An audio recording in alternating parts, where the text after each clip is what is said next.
Welcome. Friends, I'm so glad you're here. Whether you're drifting towards sleep, unwinding after a long day, or simply looking for a quiet companion, you've found the right place. Before we begin, I'd love to know where in the world are you listening from.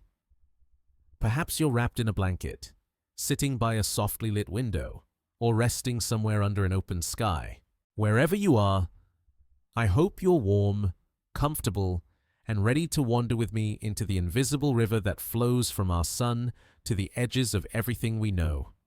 If you find peace or curiosity in these gentle stories, please consider liking the video, subscribing to the channel, or sharing it with someone who might need a moment of stillness too. And to those who've already joined along, thank you. 4.5 billion years ago, the sun ignites. Not with the sudden flash of a match, but with the slow gathering of hydrogen into helium, the patient compression of gas into nuclear fire that will burn steadily for 10 billion years. And with this awakening comes something else, a wind that will blow for eons beyond counting, a stream of charged particles that begins to flow outward at 1,000,000 miles per hour, carrying the sun's essence into the darkness between worlds.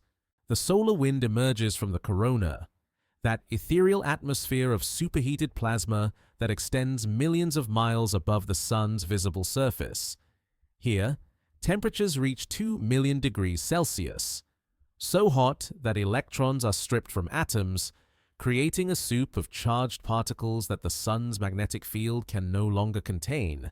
These particles, protons, electrons, alpha particles, and trace amounts of heavier elements accelerate away from the sun, following magnetic field lines that stretch and snap like invisible rubber bands, flinging matter into space with relentless persistence. This wind carries more than particles. It carries magnetic fields, twisted and stretched into spirals by the sun's rotation, creating what scientists call the interplanetary magnetic field. Every 27 days. As the sun completes one rotation, this magnetic structure sweeps past Earth like the arms of a cosmic lighthouse, sometimes bringing geomagnetic storms that paint auroras across polar skies. The magnetic field embedded in the solar wind connects every planet to the sun, creating a vast electromagnetic web that spans the solar system. The paradox of the solar wind rests quietly in its invisibility. Here flows a river more massive than any earthly waterway, moving faster than any hurricane, carrying enough energy to power human civilization for millions of years, yet it remains completely undetectable to human senses. A person standing in space would feel nothing as billions of particles pass through their body every second. Only the most sensitive instruments can measure this cosmic breeze, detecting the subtle pressure it exerts on spacecraft, the way it bends magnetic fields, the manner in which it shapes the space around planets. The solar wind has been flowing since before Earth existed as more than a disk of dust and gas. It swept through the forming solar system like a cosmic broom, pushing away the lighter elements that might have given the inner planets thick hydrogen atmospheres like those of Jupiter and Saturn. This ancient cleaning process left Mercury, Venus, Earth, and Mars with their thin atmospheres, while the gas giants, far enough away to escape the solar wind's influence, retained their primordial envelopes of hydrogen and helium.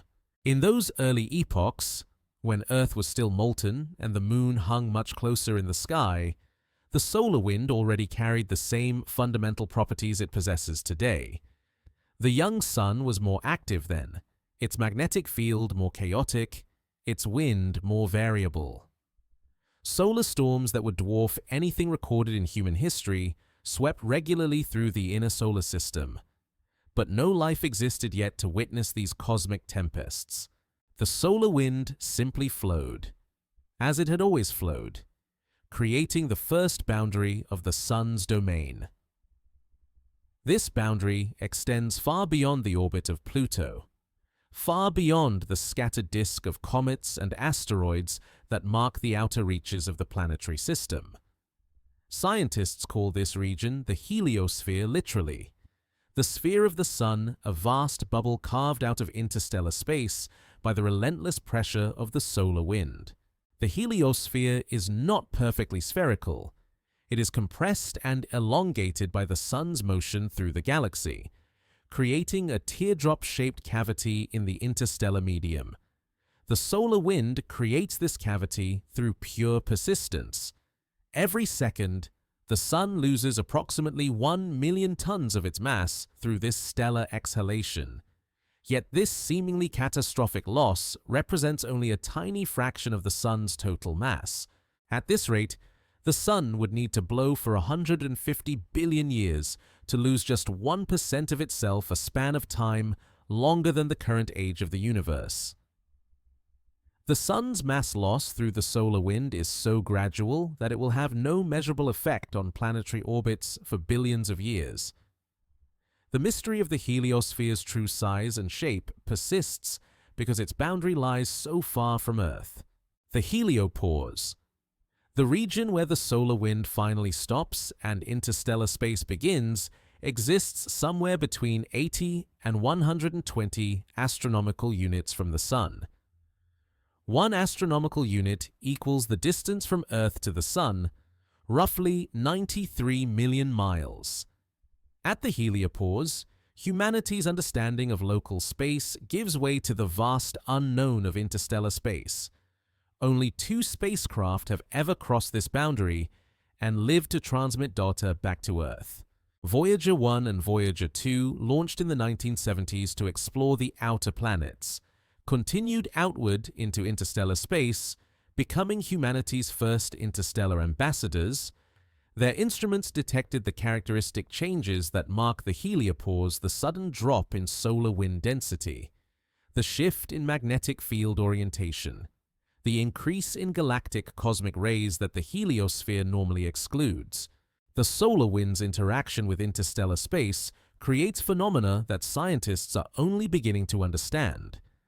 As the solar wind approaches the heliopause, it slows and compresses, like a river meeting the sea.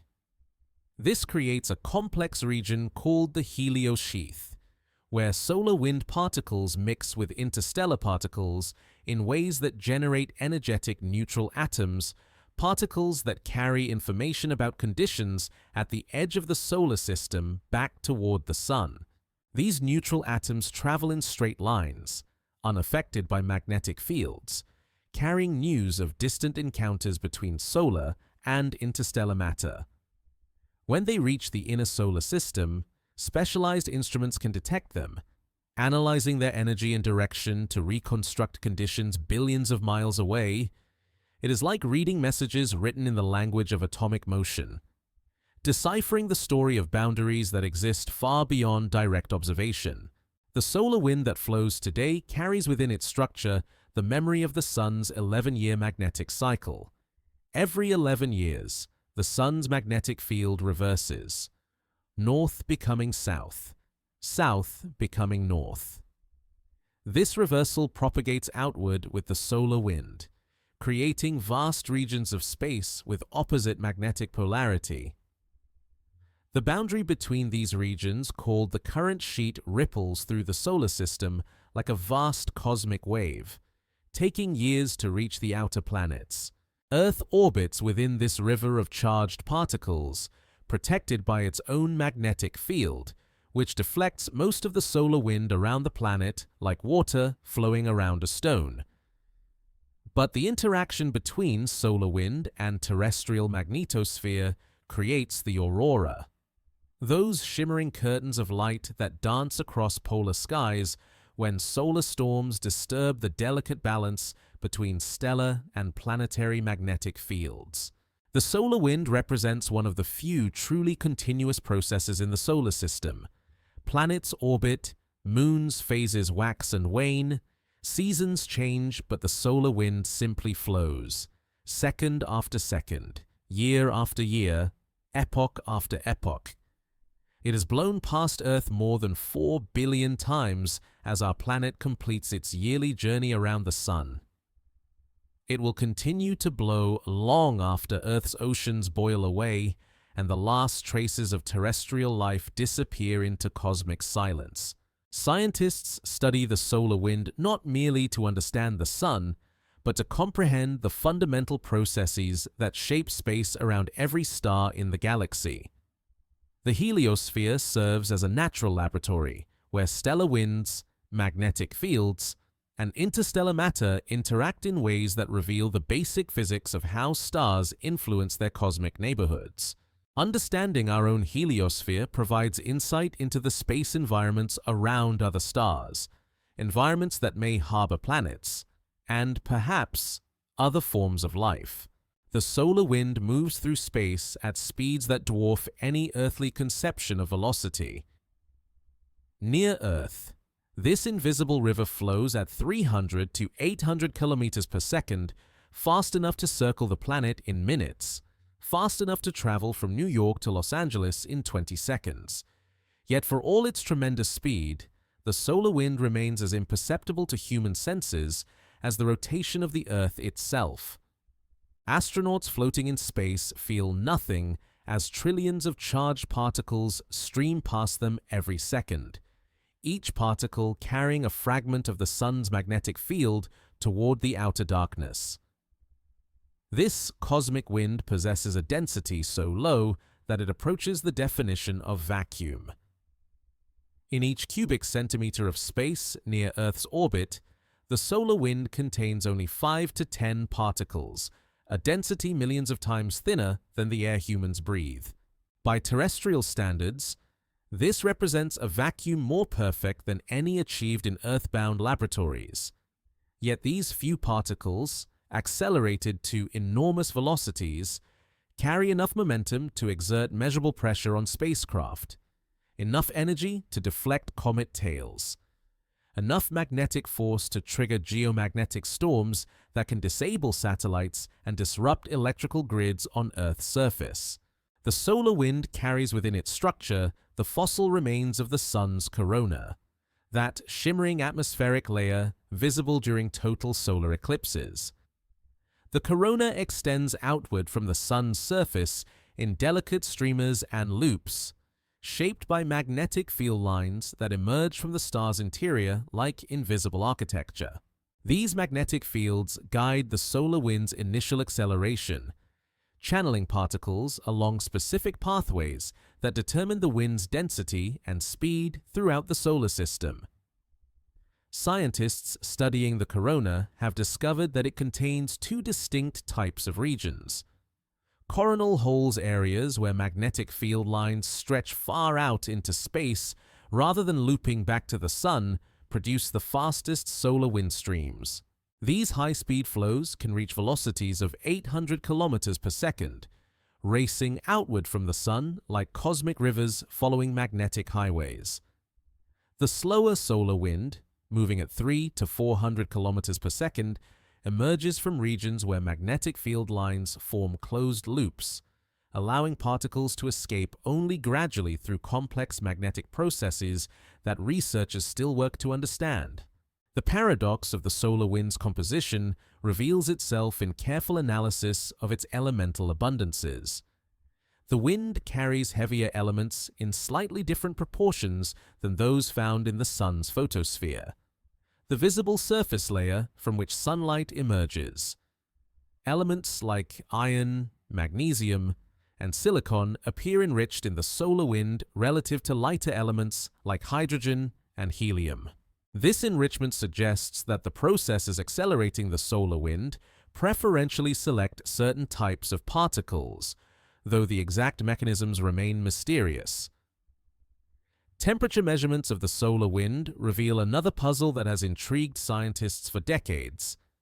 The corona reaches temperatures of 2 million degrees Celsius, far hotter than the Sun's surface, which maintains a relatively cool temperature of only 6,000 degrees. This temperature inversion violates the intuitive expectation that objects should cool as one moves away from their heat source. Instead, Something heats the corona to extraordinary temperatures, and this heating mechanism drives the solar wind's acceleration into space. The leading explanations for coronal heating invoke magnetic reconnection, a process where twisted magnetic field lines suddenly snap and reconfigure themselves, releasing enormous amounts of energy in the form of heat and particle acceleration. These reconnection events occur continuously throughout the corona, creating a perpetual state of magnetic turbulence that maintains the high temperatures necessary to drive the solar wind. Spacecraft observations have detected the signatures of millions of tiny magnetic explosions occurring every second in the corona, each one contributing to the overall heating process. As the solar wind flows outward from the Sun, it carries magnetic field lines that remain connected to their origins in the solar photosphere. These field lines become stretched and twisted by the Sun's rotation, creating a vast spiral pattern called the Parker spiral, named after the physicist Eugene Parker, who first described this geometry in the 1950s.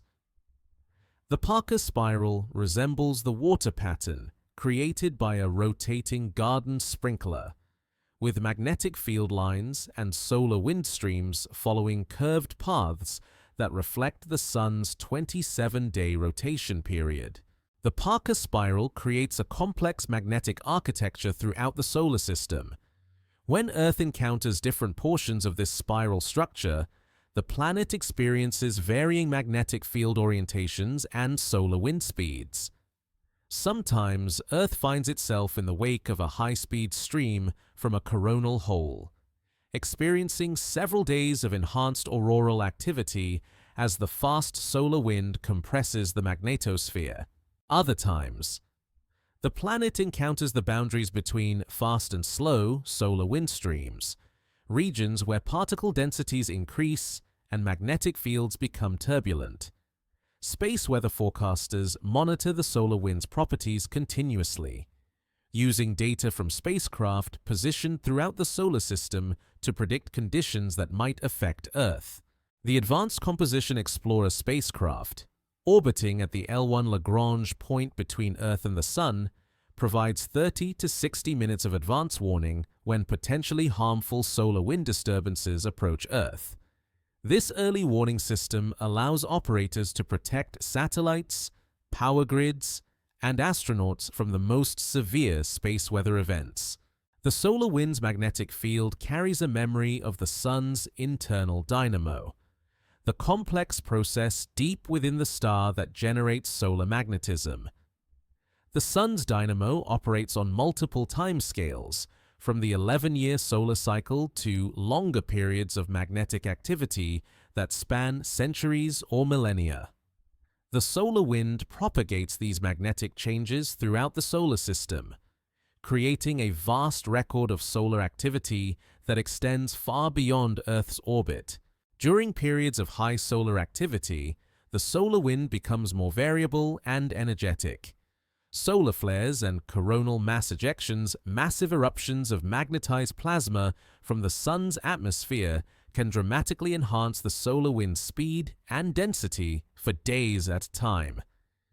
These enhanced flows travel through the solar system like shock waves, compressing and heating the ambient solar wind ahead of them, creating complex regions of turbulence that affect every planet in their path.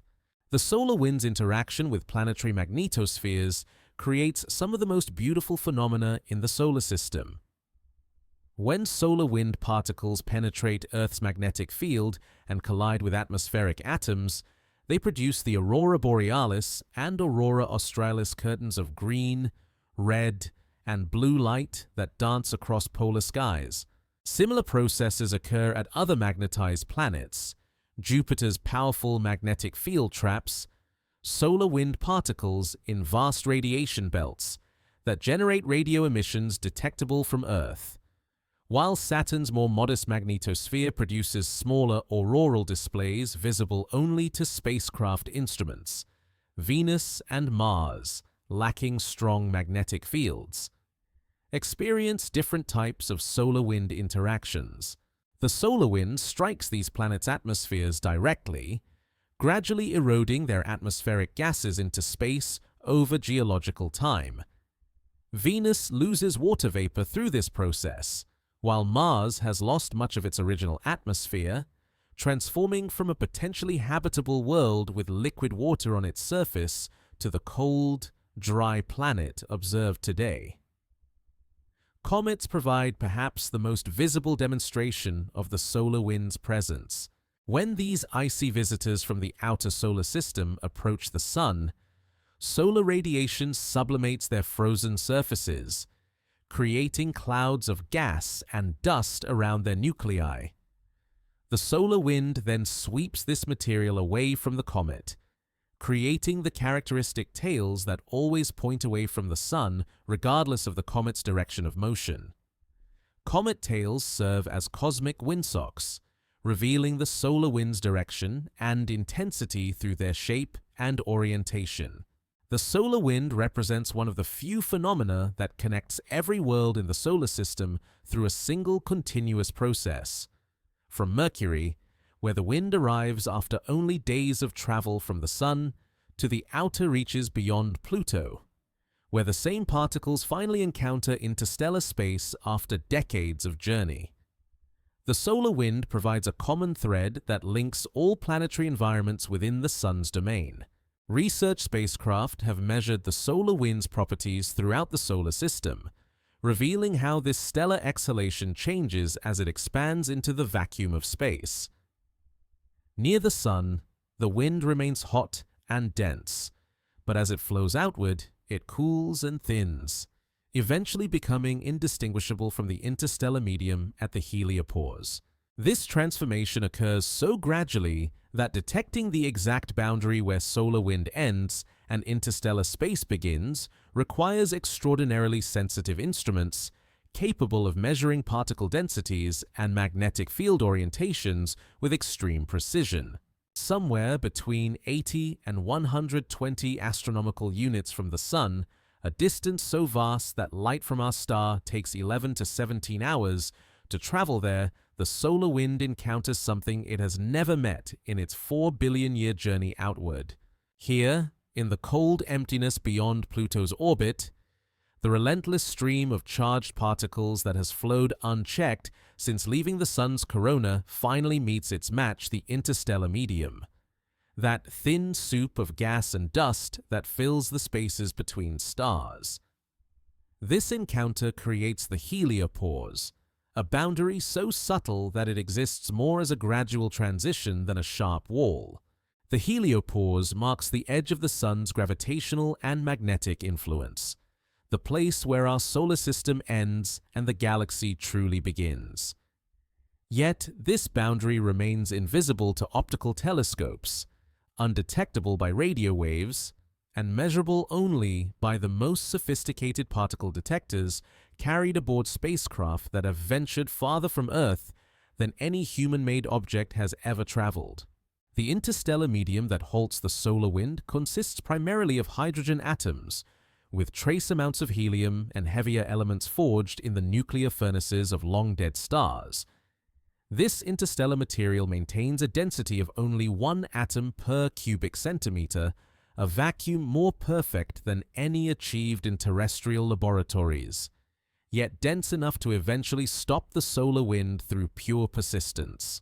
The collision between solar wind and interstellar medium occurs in slow motion, taking place over a region millions of miles thick where particles from 2 different cosmic environments gradually mix and merge. The Sun moves through this interstellar material at 19 miles per second, carrying the entire solar system through the local interstellar cloud, a region of slightly higher density within the local bubble, a cavity in the galaxy's spiral arm carved out by ancient supernova explosions.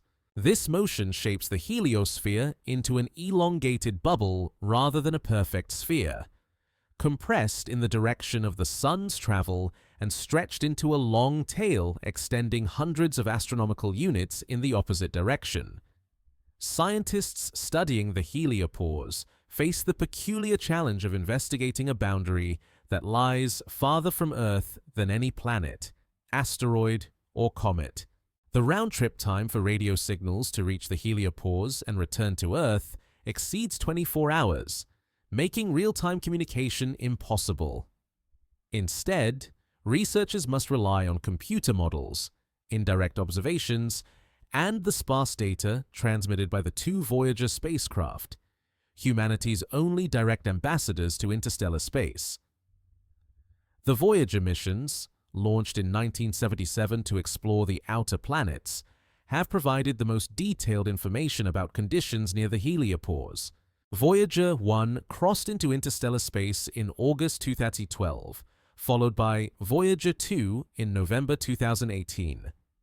Both spacecraft detected the characteristic signatures of this cosmic boundary: a sudden drop in the number of solar wind particles, changes in magnetic field direction, and increases in the flux of galactic cosmic rays that the heliosphere normally excludes. Yet the Voyager crossings revealed unexpected complexities in the heliopause's structure. Rather than a clean transition from solar to interstellar space, both spacecraft encountered multiple boundary crossings, regions where they seemed to oscillate between solar and interstellar environments as the heliopause itself moved back and forth in response to changes in solar wind pressure. This boundary breathes like a living thing, expanding and contracting with the Sun's 11-year activity cycle, growing larger during periods of high solar activity and shrinking when the Sun becomes quiet. The approach to the heliopause begins hundreds of millions of miles before the boundary itself, in a region called the heliosheath, where the solar wind begins to slow and compress. Here, the solar wind encounters the pressure of the interstellar medium and starts to decelerate from its typical speed of 400 kilometers per second to perhaps 100 kilometers per second or less. This deceleration creates a shock wave called the termination shock, where the solar wind transitions from supersonic to subsonic flow, a cosmic sonic boom that extends throughout the outer heliosphere. Beyond the termination shock, in the heliosheath proper, solar wind and interstellar particles begin to mix in complex ways that generate energetic neutral atoms. These atoms form when solar wind protons steal electrons from interstellar hydrogen atoms, becoming electrically neutral and therefore immune to magnetic fields. Unlike charged particles, which spiral along magnetic field lines, these neutral atoms travel in straight lines, carrying information about conditions in the heliosheath back toward the inner solar system, where specialized instruments can detect them. The study of energetic neutral atoms has revolutionized scientists' understanding of the heliosphere's outer regions. The Interstellar Boundary Explorer, or IBEX, a small spacecraft orbiting Earth, maps the entire sky in these neutral atoms, creating images of the heliosphere's boundary from afar. These observations revealed an unexpected ribbon of enhanced neutral atom emissions that circles the entire heliosphere, suggesting complex interactions between solar and interstellar magnetic fields that theorists are still working to understand. The magnetic field carried by the interstellar medium plays a crucial role in shaping the heliopause. This interstellar magnetic field, remnant of ancient stellar winds and supernova explosions, approaches the heliosphere from a direction roughly perpendicular to the Sun's motion through space. When the solar wind's magnetic field encounters this interstellar field, the interaction creates regions of enhanced turbulence and particle acceleration that contribute to the ribbon observed by IBEX. Temperature measurements in the heliosheath reveal another mystery about this distant region. While the solar wind cools as it expands outward from the Sun, reaching temperatures of only a few thousand degrees at Earth's orbit, something heats it again in the heliosheath. Voyager data suggests temperatures in the heliosheath reach hundreds of thousands of degrees, comparable to those found in the solar corona. This heating may result from magnetic reconnection between solar and interstellar fields, or from the compression and turbulence that occurs when the solar wind encounters interstellar pressure. The heliopause represents more than just a boundary. It serves as a filter that partially protects the solar system from galactic cosmic rays. High-energy particles accelerated by distant supernova explosions and other energetic phenomena throughout the galaxy. These cosmic rays possess energies millions of times greater than typical solar wind particles, and they can penetrate planetary atmospheres, contributing to atmospheric chemistry and potentially affecting the evolution of life on planetary surfaces. The heliophere's shielding effect varies with the solar cycle. During periods of high solar activity, when the solar wind is strong and the heliosphere expanded, galactic cosmic ray flux in the inner solar system decreases. During solar minimum periods, when the sun is quiet and the heliosphere contracts, more cosmic rays penetrate to the inner planets. This modulation of cosmic ray flux has been detected in ice cores and tree rings on Earth, providing a record of heliospheric variations extending back thousands of years. Climate scientists have proposed that changes in cosmic ray flux might influence Earth's climate by affecting cloud formation processes in the atmosphere. Cosmic ray particles can serve as nucleation sites for cloud droplets, potentially altering cloud cover and Earth's energy balance. While this cosmic ray climate connection remains controversial, it illustrates how the distant heliopause might indirectly influence conditions on planetary surfaces billions of miles away. The heliopause boundary varies not only with solar activity, but also with the properties of the surrounding interstellar medium.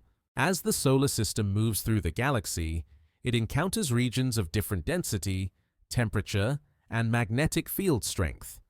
These variations alter the pressure balance between solar wind and interstellar medium, causing the heliopause to expand or contract over timescales of thousands to millions of years. Current models suggest the solar system is approaching the edge of the local interstellar cloud and may enter a different interstellar environment within the next 10,000 years.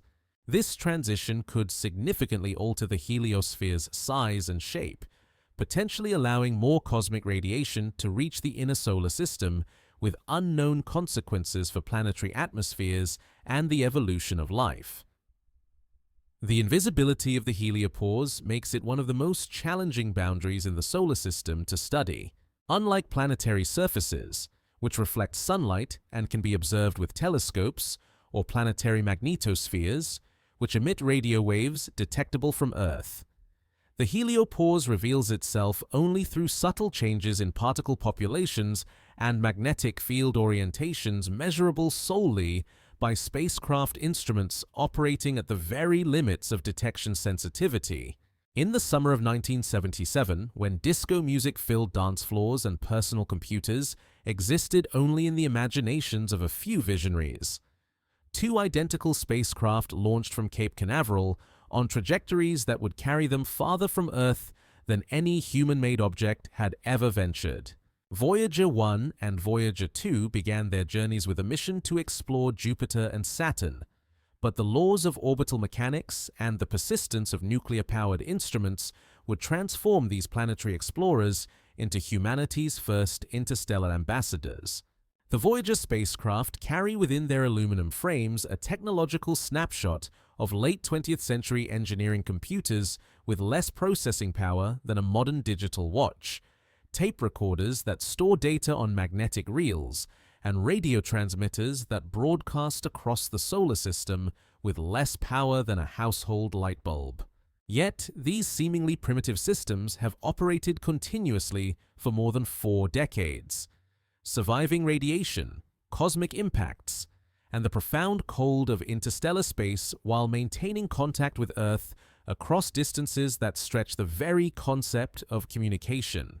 Each Voyager spacecraft weighs only 815 kilograms, roughly the mass of a small automobile, yet carries instruments capable of detecting magnetic fields weaker than those found on Earth's surface, measuring particle densities lower than the best terrestrial vacuums, and analyzing plasma temperatures across a range from near absolute zero to millions of degrees.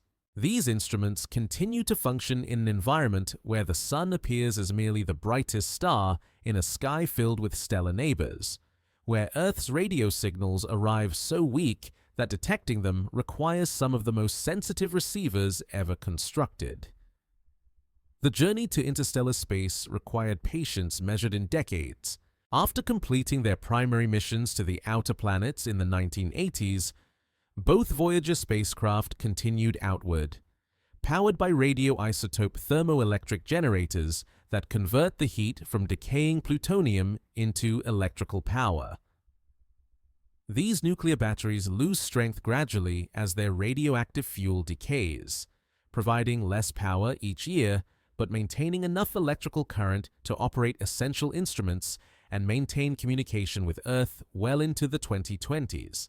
Voyager 1 reached the heliopause first, crossing into interstellar space on August 25, 2012, at a distance of 121 astronomical units from the Sun.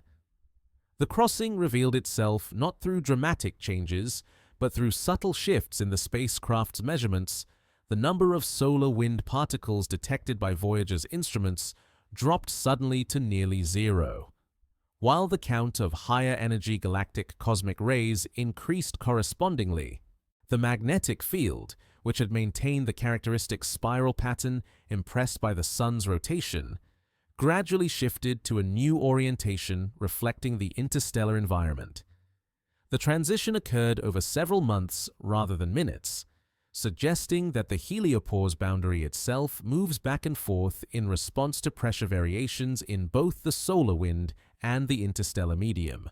Voyager 1's instruments detected multiple boundary crossings as the spacecraft oscillated between heliospheric and interstellar environments, eventually settling permanently into interstellar space as it moved farther from the Sun.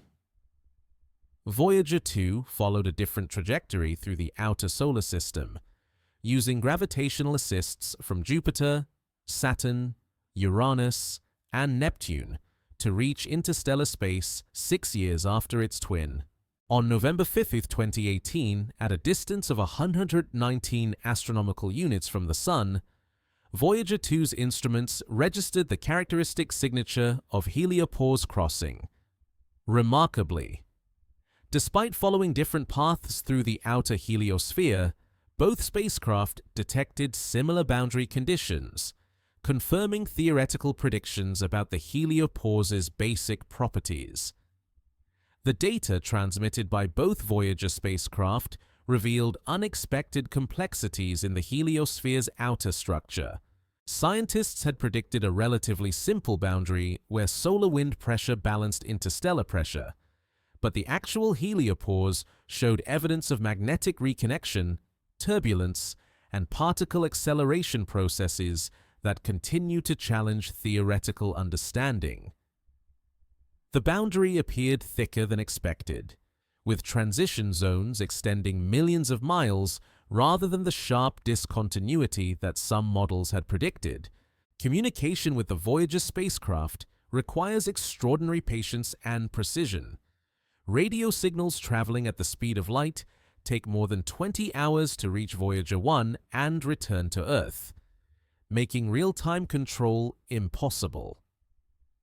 Commands sent to the spacecraft must be planned days in advance, accounting for the continuous motion of both Earth and the spacecraft through space. The Deep Space Network, NASA's worldwide array of giant radio antennas, must track the Voyager's faint signals across the rotation of the Earth and the orbital motion of the planets. The spacecraft transmit data at rates measured in bits per second, slower than the earliest dial-up internet connections. A single image from Voyager's cameras, if the cameras were still operational, would take hours to transmit across interstellar distances. Instead, the spacecraft now focus on particle and magnetic field measurements, transmitting streams of numbers that scientists convert into maps of interstellar space's previously unknown properties. Each Voyager spacecraft carries a golden record, a metal disc containing sounds and images selected to represent human civilization to any extraterrestrial intelligence that might encounter the spacecraft in the distant future. These records include greetings in dozens of human languages, musical selections ranging from Bach to Chuck Berry, and images depicting human life on Earth. The records will survive long after the spacecraft's instruments fall silent, potentially carrying humanity's message to the stars for billions of years. The power systems aboard both Voyager spacecraft continue their gradual decline as the plutonium fuel in their radioisotope generators decays with a half-life of 88 years. Mission planners periodically shut down non-essential systems to conserve power for the most important instruments, gradually reducing the spacecraft's capabilities while maintaining basic particle and magnetic field measurements. Current projections suggest that Voyager 1 will maintain sufficient power to operate key instruments until approximately 2025, while Voyager 2 may continue transmitting data until 2028. The scientific legacy of the Voyager Interstellar mission extends far beyond the immediate measurements of heliopause conditions. These spacecraft have provided the first direct samples of the interstellar medium, confirming its basic composition while revealing unexpected properties that will influence theoretical models for decades to come. The discovery that interstellar magnetic fields near the heliopause differ in orientation from those predicted by models has forced scientists to reconsider fundamental assumptions about the galaxy's local magnetic environment. Voyager observations have also revealed that the interstellar medium near the solar system contains more turbulence than expected, with density fluctuations and magnetic field variations that suggest complex interactions between different regions of interstellar space. This turbulence may affect how cosmic rays propagate through the galaxy, potentially influencing the radiation environment around other stellar systems and the evolution of life on exoplanets. The temperature measurements transmitted by both Voyager spacecraft have provided crucial data for understanding energy balance in the interstellar medium. The temperature of interstellar space near the heliopause measures approximately 50,000 Kelvin, far hotter than the 7 Kelvin background radiation left over from the Big Bang, but much cooler than the million-degree plasma found in the solar corona. This intermediate temperature reflects the complex heating and cooling processes that maintain thermal equilibrium in interstellar space. As the Voyager spacecraft continue their journey into interstellar space, they gradually separate from each other and from the Sun, following trajectories that will carry them toward different stellar neighborhoods over the next tens of thousands of years. Voyager 1 heads roughly toward the constellation Ophiuchus, while Voyager 2 travels toward the constellation Pavo in the southern sky. Neither spacecraft will pass close to another star for more than 40,000 years, ensuring their continued journey through the interstellar void long after human civilization may have changed beyond recognition. The silence that will eventually envelop both spacecraft as their power systems finally fail represents not an ending, but a transformation.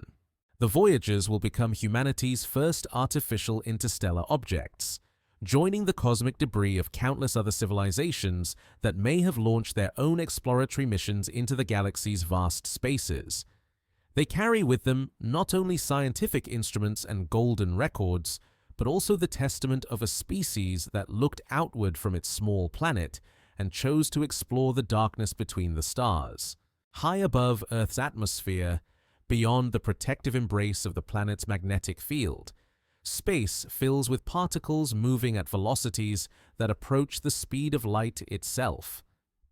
These galactic cosmic rays arrive from every direction, remnants of stellar explosions that occurred millions of years ago, accelerated by shock waves from supernovae, powered by the collapse of massive stars into neutron stars and black holes. They carry energies millions of times greater than any particle accelerator on Earth can produce, and they rain down continuously on every world in the solar system, a testament to the violent processes that forge elements and drive galactic evolution. The cosmic rays that penetrate the solar system consist primarily of protons, hydrogen nuclei stripped of their electrons, along with alpha particles, heavier atomic nuclei, and occasional electrons. These particles possess such enormous energies that they can shatter atomic nuclei when they collide with planetary atmospheres, creating cascades of secondary particles that shower down through the atmosphere to the surface below. On Earth, cosmic rays continuously bombard the upper atmosphere, contributing to the natural background radiation that has influenced the evolution of life for billions of years.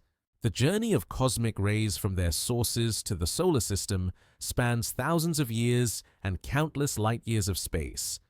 Most originate in supernova remnants, the expanding shells of gas and magnetic field lines that mark where massive stars have exploded.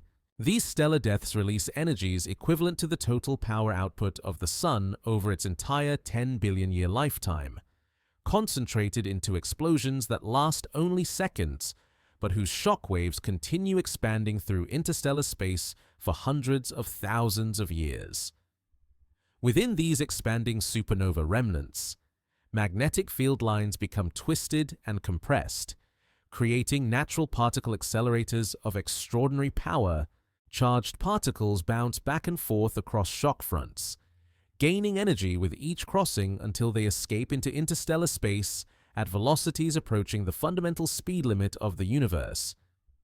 The most energetic cosmic rays possess energies exceeding 10 to 20 electron volts, equivalent to the kinetic energy of a baseball traveling at 60 miles per hour.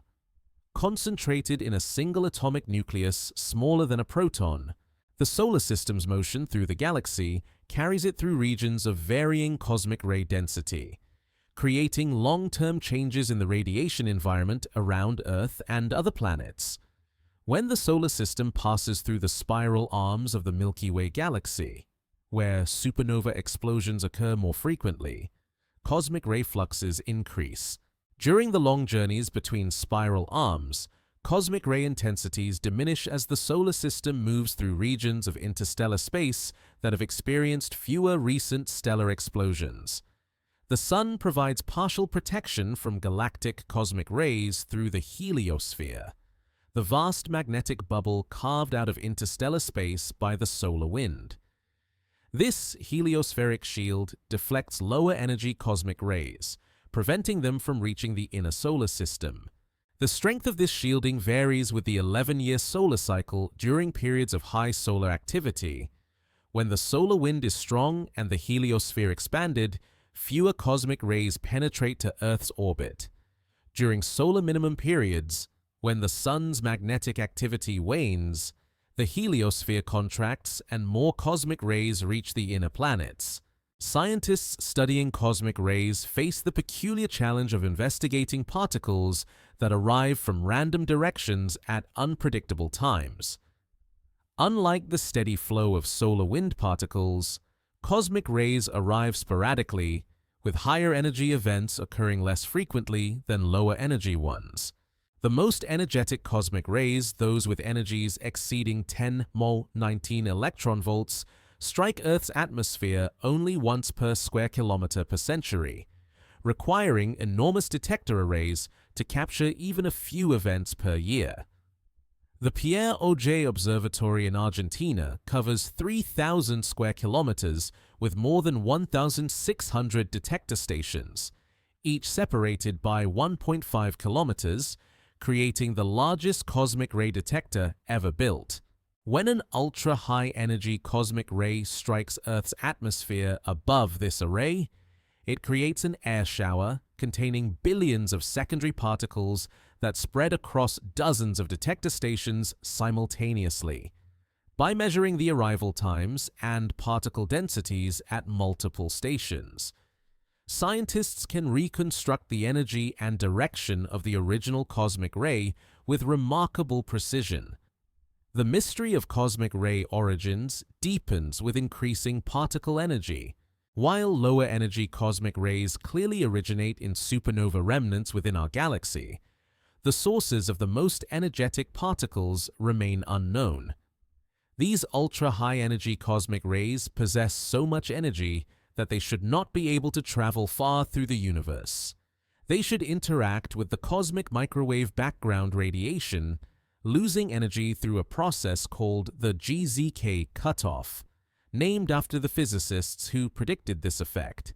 The GZK cutoff should limit cosmic rays to energies below 6, 10, or 19 electron volts if they travel more than about 50 million light-years through space.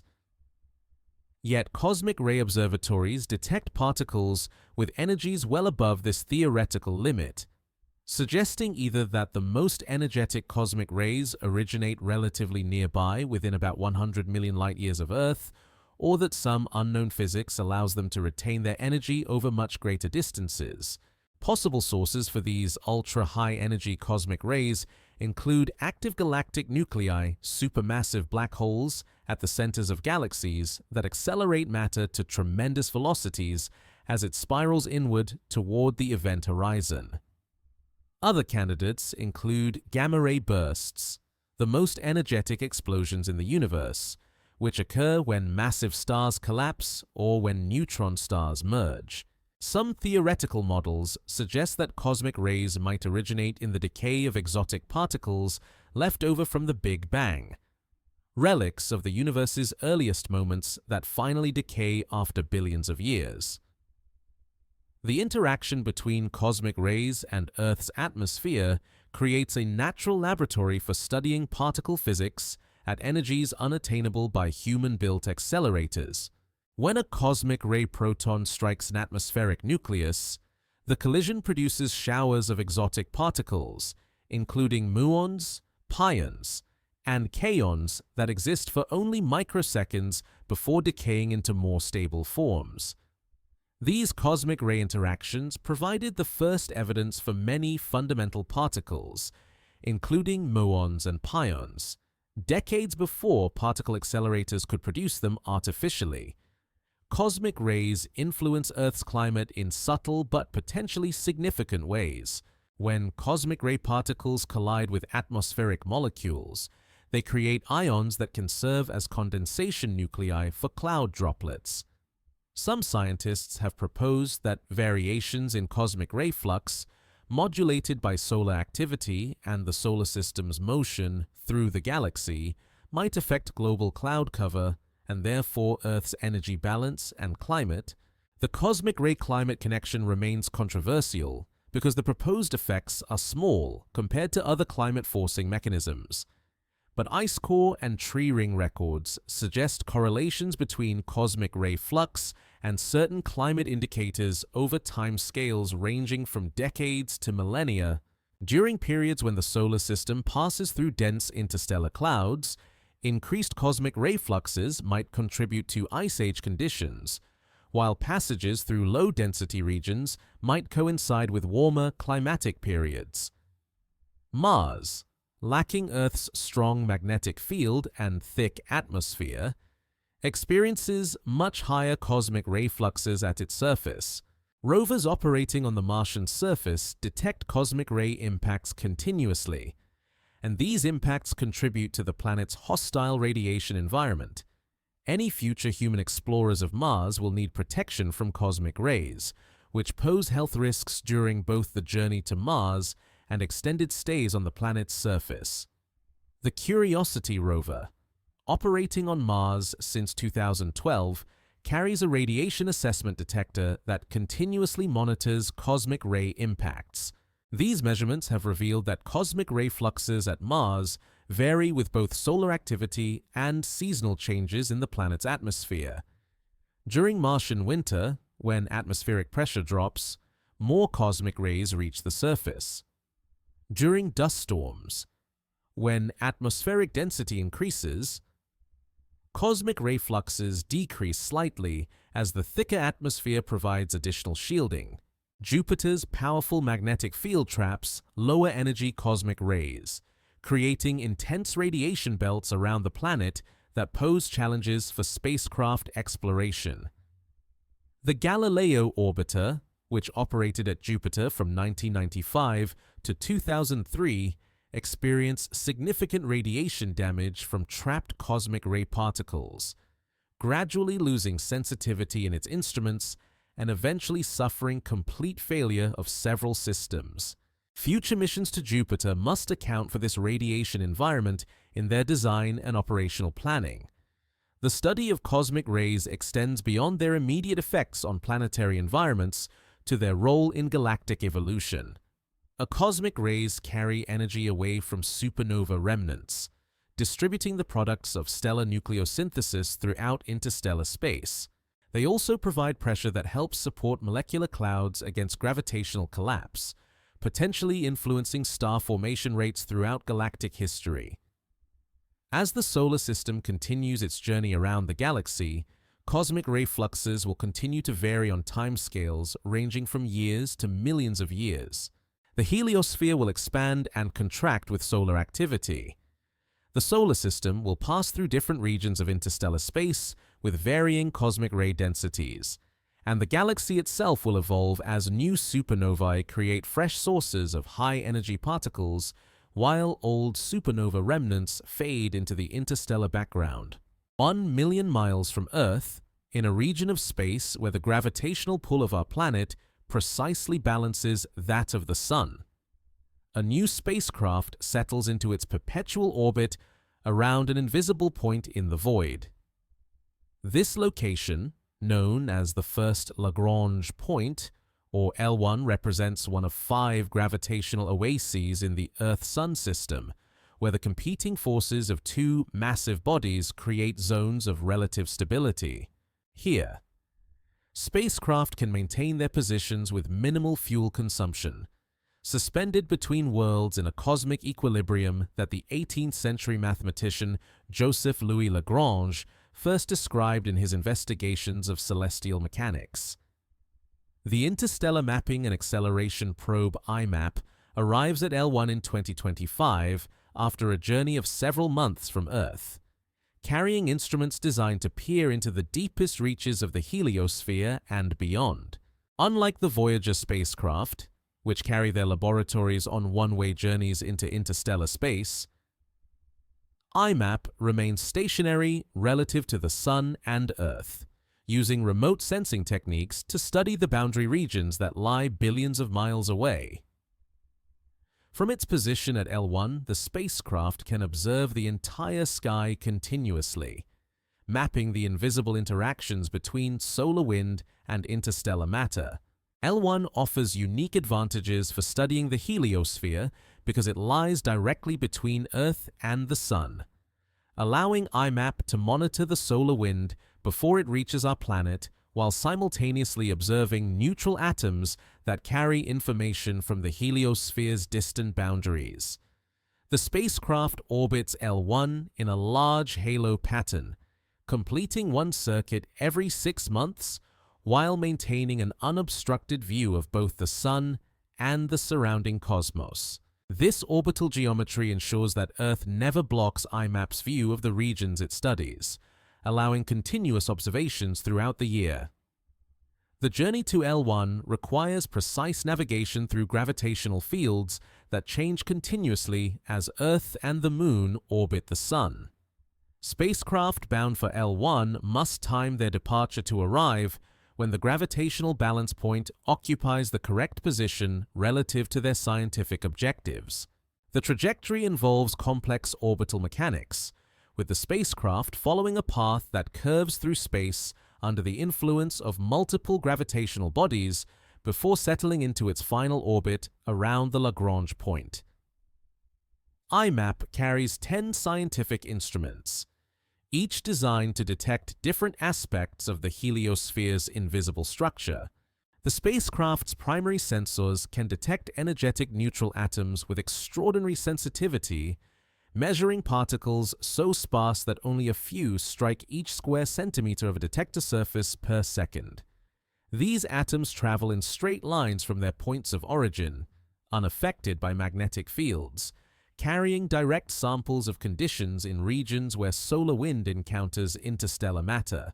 The challenge of studying energetic neutral atoms lies in their extreme scarcity and the difficulty of distinguishing them from other particles that pervade space.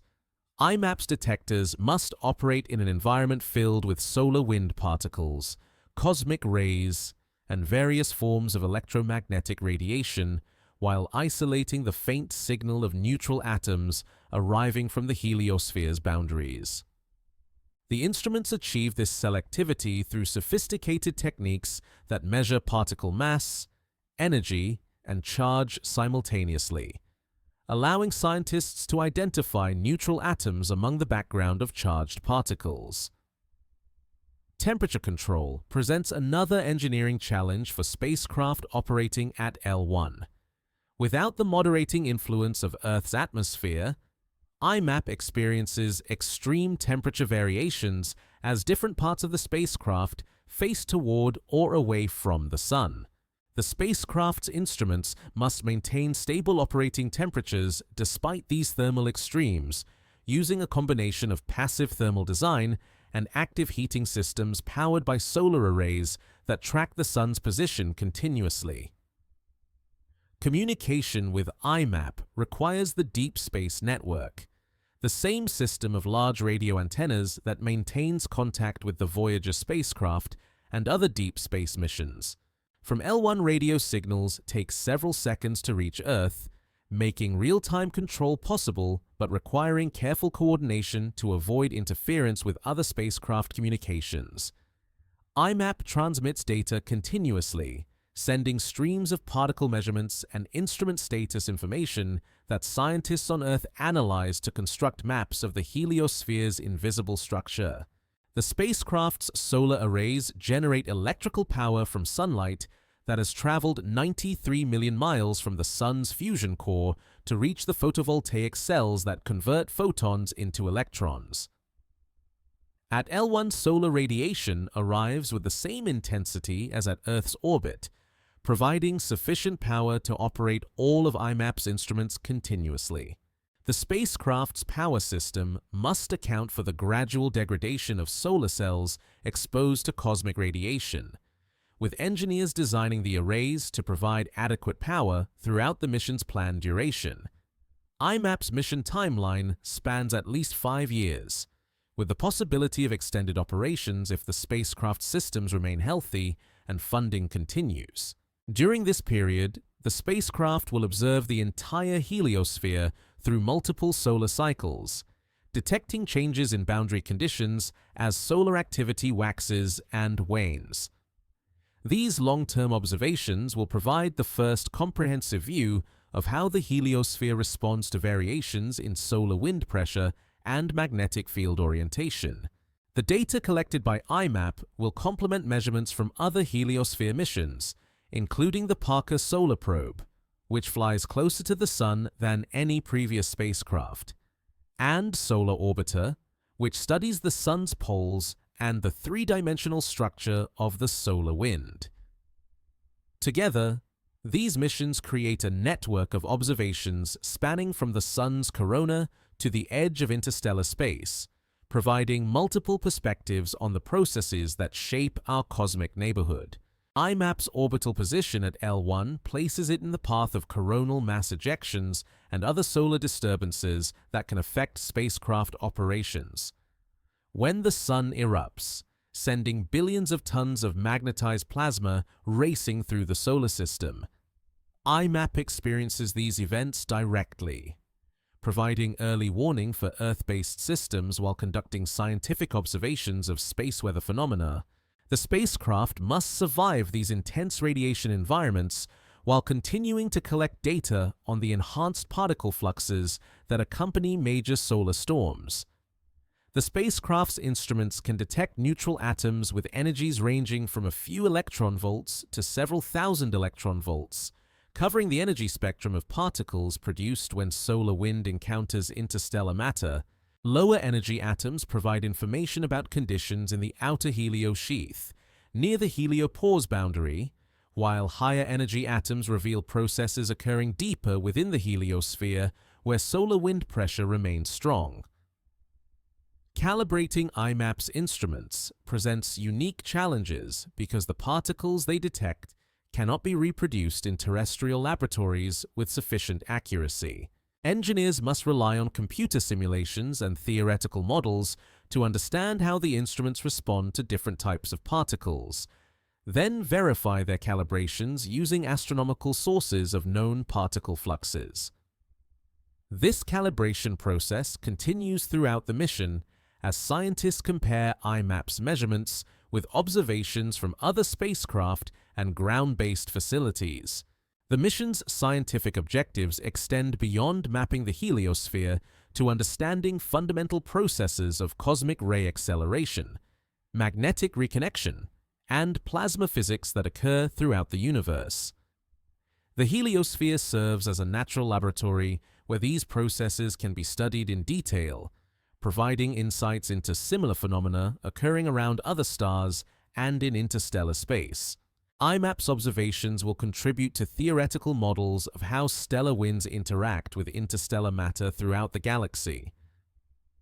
Data analysis for IMAP requires sophisticated computational techniques to convert the raw particle detections into maps of the heliosphere's structure.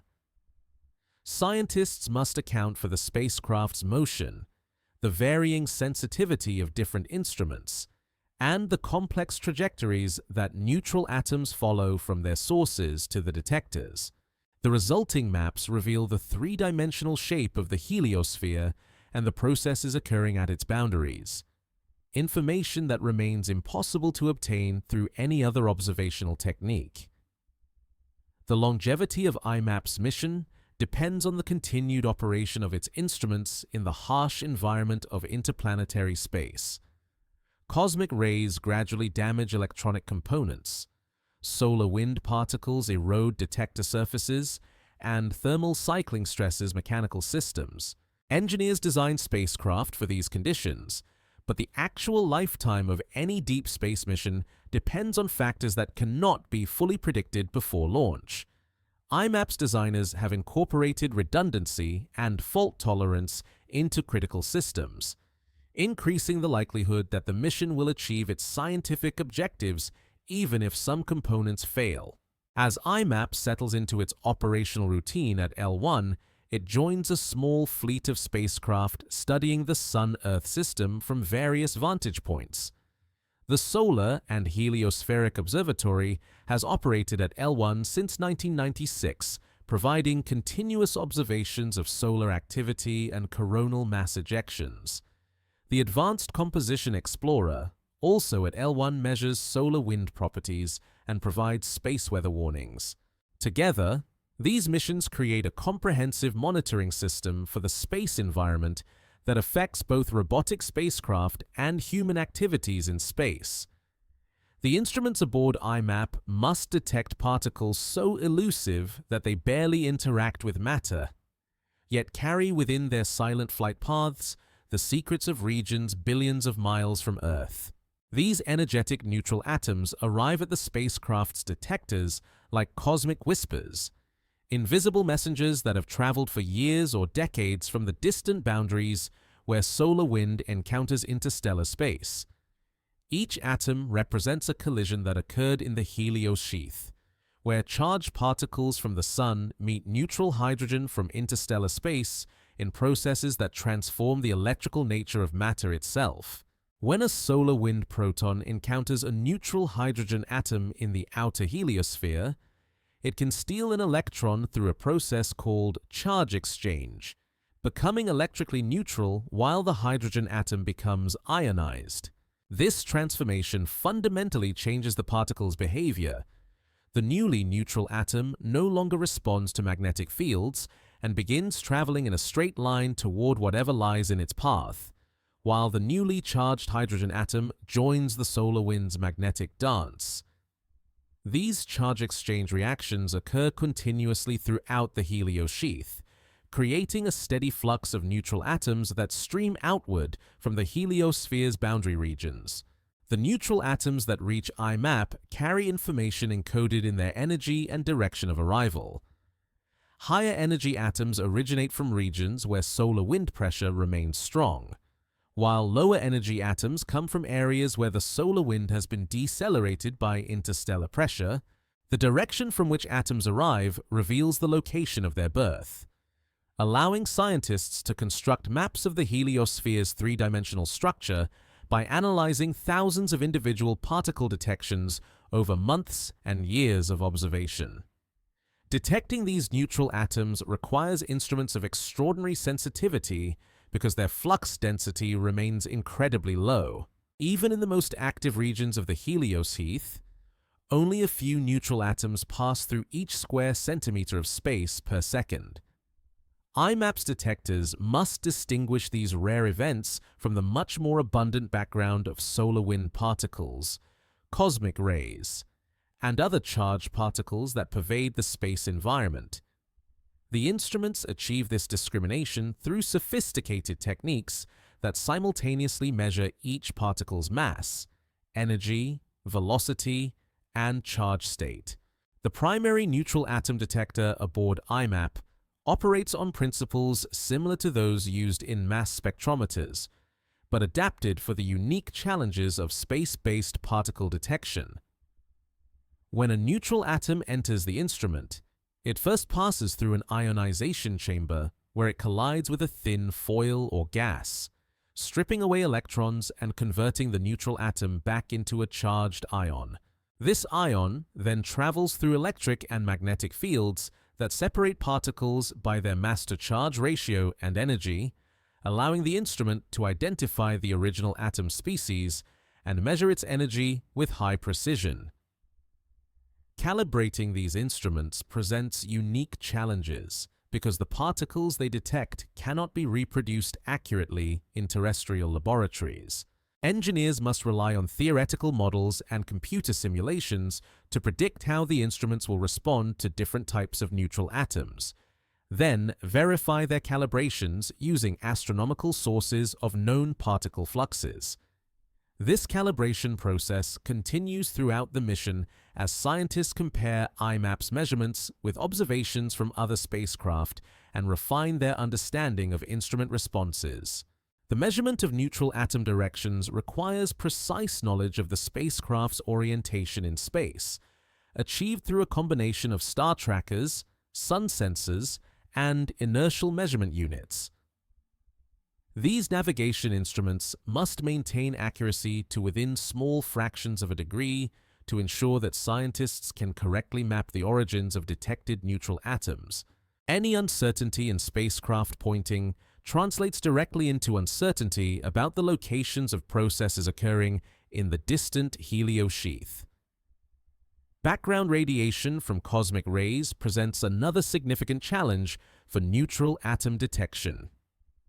High-energy cosmic ray particles can penetrate spacecraft shielding and create false signals in the detectors, mimicking the signatures of neutral atoms.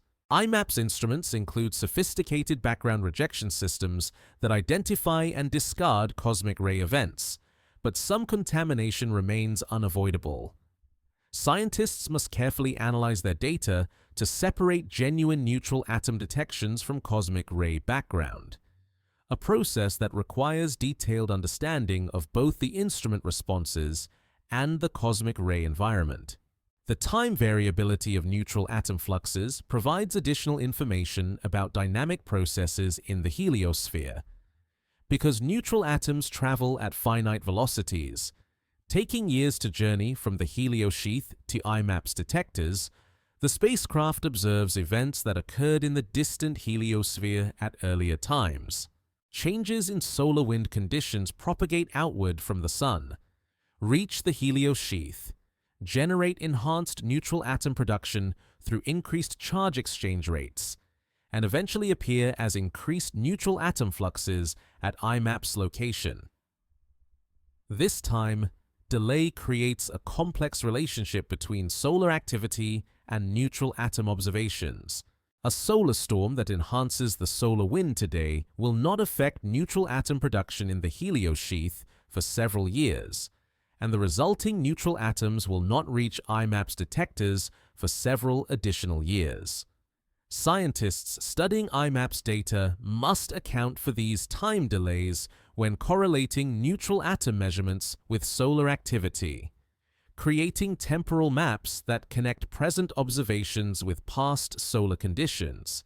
The energy spectrum of detected neutral atoms reveals the temperature and pressure conditions in their source regions. Atoms produced in hot, high-pressure areas of the heliosheath possess higher average energies than those originating in cooler, lower-pressure regions. By analyzing the energy distribution of neutral atoms arriving from different directions, scientists can map temperature and pressure variations throughout the heliosheath, providing insights into the physical processes that govern the interaction between solar wind and interstellar matter.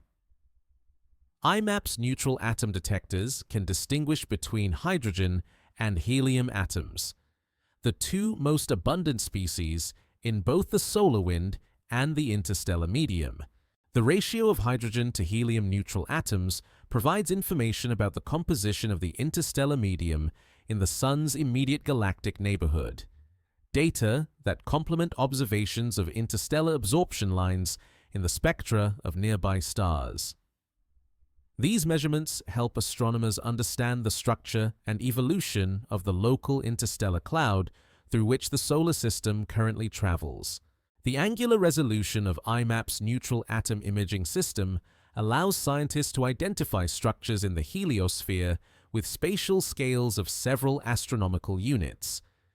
This resolution reveals features such as the ribbon of enhanced neutral atom emission discovered by the IBEX mission, as well as other structures that may result from the complex interaction between solar and interstellar magnetic fields. Higher resolution observations might reveal additional structure on smaller scales, but the limited number of neutral atoms arriving from any particular direction constrains the achievable resolution. Seasonal variations in IMAP's observations result from the spacecraft's changing position relative to the heliosphere as Earth orbits the Sun. These variations help scientists distinguish between temporal changes in the heliosphere itself and apparent changes caused by the observatory's changing perspective. By observing the same regions of the heliosphere from slightly different angles throughout the year, IMAP can provide three-dimensional information about heliospheric structure that would be impossible to obtain from a single fixed viewpoint. The data processing pipeline for IMAP's neutral atom observations involves multiple stages of analysis, from the initial identification of individual particle events to the construction of all sky maps showing neutral atom intensities as functions of energy and arrival direction. Each stage requires careful attention to instrumental effects, statistical uncertainties, and systematic errors that could bias the final results. The processed data products serve as the foundation for theoretical modeling efforts that seek to understand the physical processes responsible for the observed neutral atom distributions. Comparing IMAP's observations with measurements from other heliosphere missions requires careful attention to the different techniques and energy ranges employed by different instruments. The Voyager spacecraft provide direct measurements of conditions at specific locations in the heliosheath, while IMAP provides global views of the entire heliosphere from a single vantage point. The Parker Solar Probe and Solar Orbiter missions observe conditions much closer to the Sun, providing information about solar wind properties that eventually affect neutral atom production in the distant heliosheath. The ultimate goal of neutral atom detection is to understand the fundamental physics governing the interaction between stellar winds and interstellar matter, processes that occur around every star in the galaxy. The heliosphere serves as the most accessible example of such interactions, close enough to study in detail, yet representative of phenomena occurring throughout the cosmos. IMAP's measurements of neutral atoms contribute to this broader understanding by providing the most detailed observations ever obtained of a stellar wind boundary. In 2009, a small spacecraft named IBEX, the Interstellar Boundary Explorer, began mapping the sky in energetic neutral atoms and discovered something that no theoretical model had predicted. Stretching across the entire celestial sphere, like a ribbon of light visible only to instruments sensitive to neutral atoms, lay a narrow band of enhanced emission that seemed to encircle the heliosphere. This ribbon appeared brightest in neutral atoms with energies between 1 and 6,000 electron volts. Energies that suggested its origin lay in the outer regions of the Helios heath, where solar wind pressure begins to balance interstellar pressure. The ribbon's discovery transformed scientists' understanding of the heliosphere's boundary regions. Previous models had predicted a relatively smooth distribution of neutral atom emission from the Helios sheath, with perhaps some enhancement in the direction of the Sun's motion through interstellar space. Instead, IBEX revealed a complex structure that defied simple explanation, suggesting interactions between solar and interstellar magnetic fields far more intricate than anyone had imagined. The ribbon maintains a consistent width of approximately 20 degrees across the sky, but its intensity varies significantly along its length. The brightest regions appear in directions roughly perpendicular to the local interstellar magnetic field, as determined by measurements of interstellar polarization and other astronomical observations. This correlation suggests that the ribbon results from interactions between the solar wind's embedded magnetic field and the magnetic field carried by the interstellar medium. The ribbon's stability over years of observation indicates that it represents a fundamental feature of the heliosphere structure rather than a transient phenomenon. IBEX has tracked the ribbon through multiple years of observations, documenting subtle changes in its brightness and position that correlate with variations in solar activity. During periods of high solar activity, the ribbon becomes more pronounced, while during solar minimum conditions, its intensity decreases, suggesting a direct connection to solar wind properties. Current theoretical models propose that the ribbon forms in regions where magnetic field lines from the solar wind reconnect with interstellar magnetic field lines, creating localized zones of enhanced particle acceleration and charge exchange.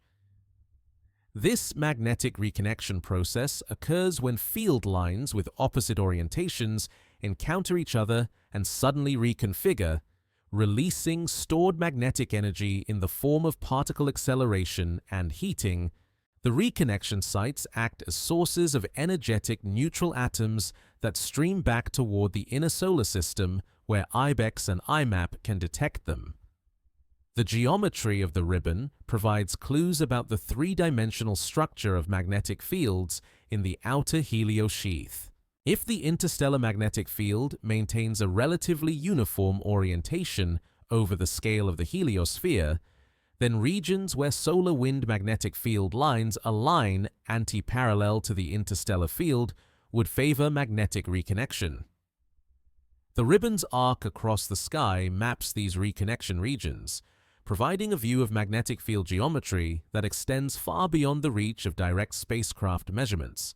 The discovery of secondary ribbons, fainter features that appear to parallel the main ribbon at different energies, suggests additional complexity in the magnetic field structure of the outer Helios sheath. These secondary features may result from multiple reconnection events occurring at different distances from the heliopause, or from the complex geometry of magnetic field lines that have been twisted and stretched by the differential motion between solar wind and interstellar matter. The ribbon's energy dependence reveals information about the acceleration processes that create energetic neutral atoms in the outer Helios sheath. Lower energy neutral atoms in the ribbon appear to originate from regions closer to the heliopause, where solar wind has been decelerated to lower velocities. Higher energy atoms come from regions where solar wind retains more of its original energy, suggesting that the ribbon extends over a range of distances from the heliopause boundary. Seasonal variations in the ribbon's appearance result from Earth's orbital motion, which changes the direction from which IBEX observes different parts of the heliosphere throughout the year. These variations help scientists distinguish between temporal changes in the ribbon itself and apparent changes caused by the changing observational geometry. By combining observations taken at different times of year, researchers can construct three-dimensional models of the ribbon's structure and evolution. The ribbon's discovery has stimulated new theoretical research into the physics of stellar wind boundaries throughout the galaxy. Other stars presumably create similar structures where their stellar winds encounter interstellar matter, but these features remain undetectable with current astronomical techniques.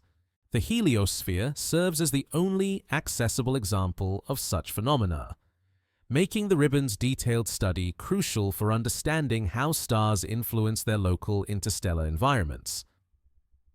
Computer simulations of heliosphere structure have been modified to include the magnetic reconnection processes thought to create the ribbon. These models must account for the complex three-dimensional geometry of magnetic fields, the varying properties of both solar wind and interstellar matter, and the time-dependent nature of solar activity. The most successful models reproduce the ribbon's basic properties, but significant discrepancies remain between observations and theoretical predictions. The ribbon's brightness varies not only along its length, but also with the energy of the observed neutral atoms. This energy dependence provides information about the temperature and density conditions in the regions where the ribbon originates. Cooler, denser regions produce more low-energy neutral atoms through charge exchange, while hotter, less dense regions favor the production of higher-energy atoms through different acceleration mechanisms. The relationship between the ribbon and the broader structure of energetic neutral atom emission from the heliosphere remains a subject of ongoing research. The ribbon appears superimposed on a more diffuse background of neutral atom emission that varies more smoothly across the sky. This background emission likely represents charge exchange occurring throughout the heliosheath, while the ribbon marks locations where additional acceleration processes enhance neutral atom production. IMAP's observations of the ribbon will provide higher resolution and better energy coverage than IBEX achieved, potentially revealing substructure within the ribbon that earlier missions could not detect. The improved sensitivity of IMAP's instruments may also allow detection of temporal variations in the ribbon's structure that occur on timescales shorter than the solar cycle, providing new insights into the dynamic processes that maintain the ribbon's existence. The ribbon's orientation relative to the local interstellar magnetic field suggests that magnetic reconnection plays a crucial role in determining the heliosphere's overall structure. This has implications for understanding how the heliosphere might change as the solar system moves through different regions of interstellar space with varying magnetic field orientations and strengths. When the solar system eventually leaves the local interstellar cloud and enters a different interstellar environment, the ribbon's properties may change dramatically. The study of the ribbon has revealed unexpected connections between solar activity and processes occurring at the edge of the solar system. Solar storms that enhance the solar wind's magnetic field, strength, and particle density eventually affect neutral atom production in the outer heliosheath, but with time delays of several years. This connection demonstrates how solar variability influences the heliosphere's entire structure, not just the regions close to the Sun. The ribbon represents one of the few astronomical phenomena that can be studied only through neutral atom imaging. Unlike most cosmic objects, which emit electromagnetic radiation that can be observed with conventional telescopes, the ribbon becomes visible only when viewed in energetic neutral atoms. This makes it a unique laboratory for studying magnetic reconnection and particle acceleration processes that occur throughout the universe, but remain observable only in our immediate cosmic neighborhood. Future missions to study the heliosphere will build on the ribbon's discovery to explore related phenomena that may exist in other parts of the outer heliosheath. The ribbon has demonstrated that the heliosphere's boundary regions contain structures and processes far more complex than scientists had anticipated. suggesting that additional discoveries await future observations with improved instruments and longer observation periods.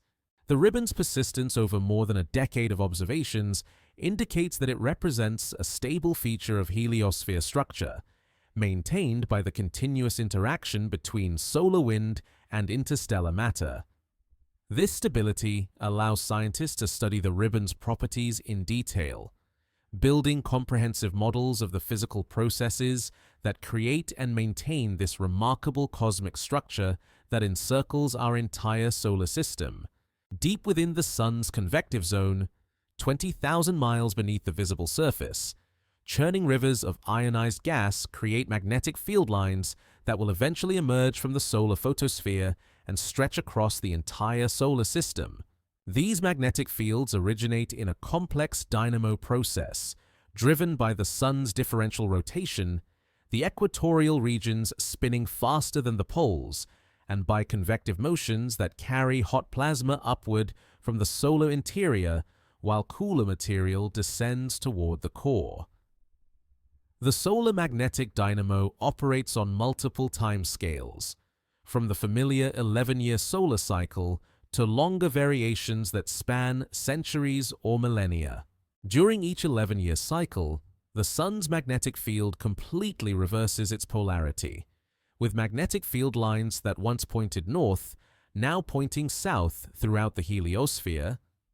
This reversal propagates outward with the solar wind at speeds of 400 kilometers per second, taking years to reach the outer planets and decades to influence conditions at the heliopause. These magnetic field reversals create one of the most remarkable features of the heliosphere, a vast current sheet that separates regions of opposite magnetic polarity throughout the solar system. The current sheet resembles the seam on a baseball, winding its way from the Sun to the heliopause in a complex three-dimensional spiral pattern that reflects both the Sun's rotation and the outward flow of the solar wind. When planets cross this current sheet, their magnetospheres experience sudden changes in the direction and intensity of the interplanetary magnetic field. The strength of the solar magnetic field has varied significantly throughout Earth's geological history, with periods of enhanced magnetic activity alternating with quieter epochs when solar magnetism weakened. These long-term variations appear in the geological record through their effects on cosmic ray flux, which increases when solar magnetic activity diminishes and the heliosphere provides less shielding from galactic radiation.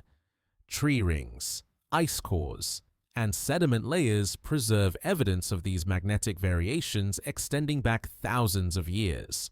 During the Maunder Minimum, a period from roughly 1645 to 1715 when sunspots virtually disappeared from the solar surface, the Sun's magnetic activity dropped to levels not seen before or since in recorded history.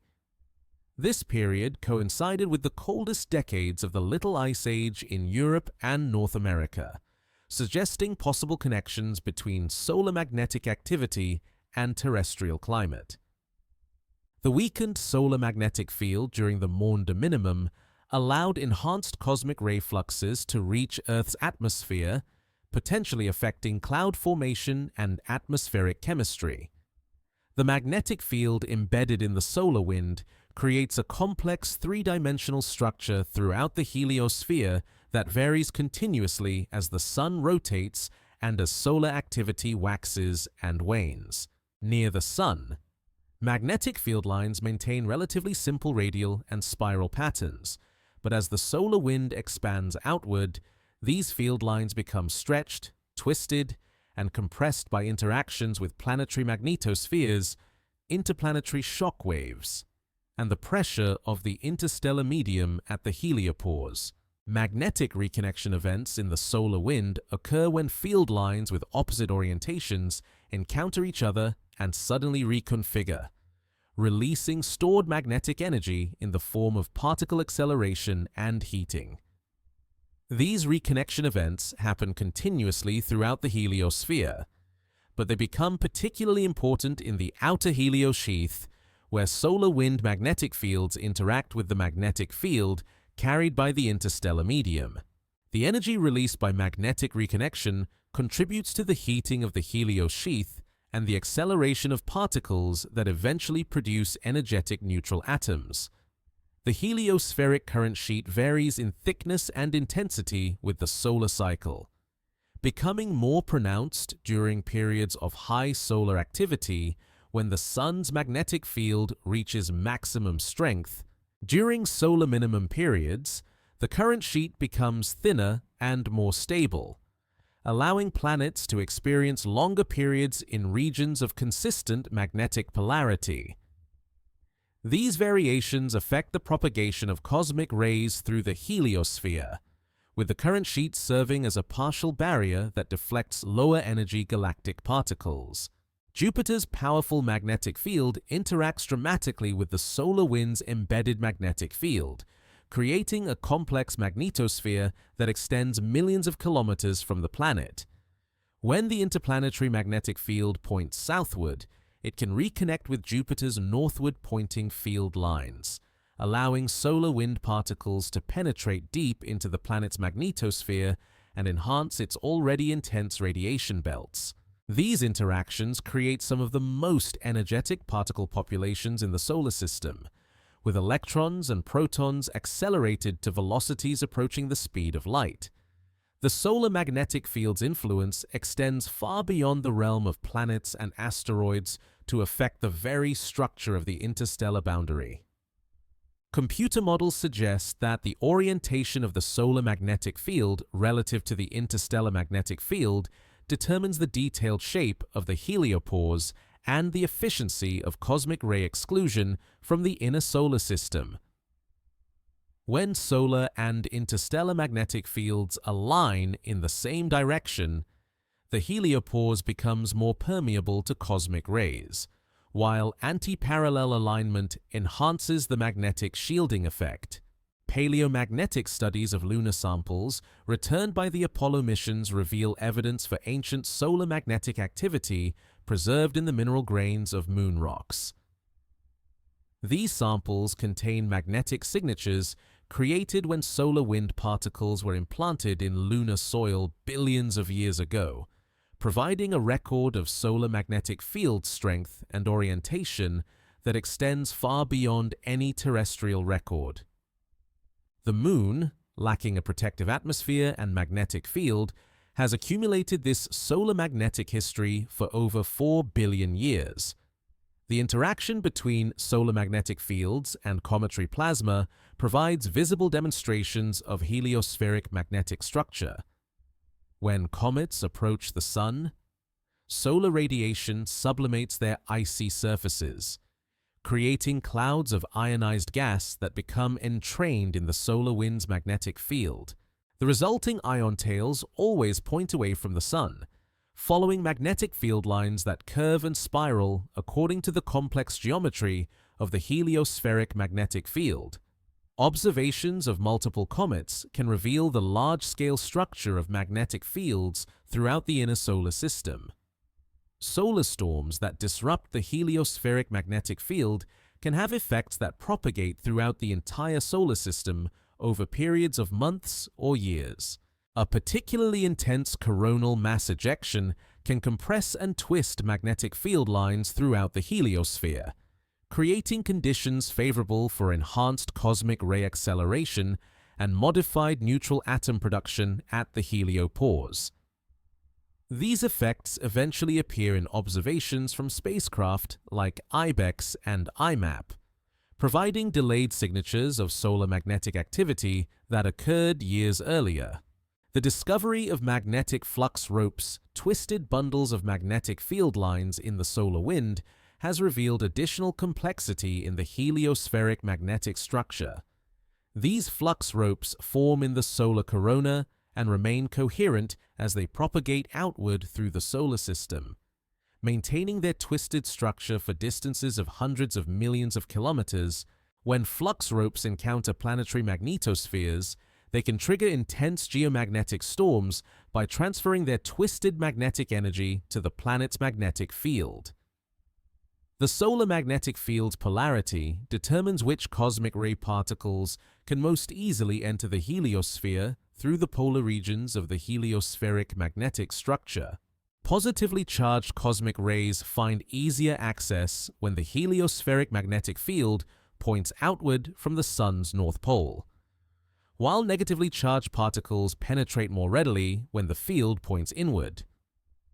This charge-dependent modulation creates subtle but measurable differences in cosmic ray composition that vary with the solar magnetic cycle.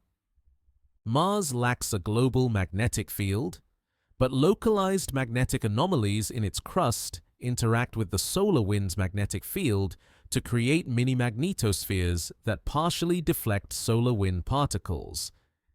These interactions vary as the interplanetary magnetic field changes orientation, creating time-variable patterns of atmospheric erosion and particle precipitation that affect the planet's thin atmosphere. Future human missions to Mars will need to account for these magnetic variations when planning surface operations and radiation shielding requirements.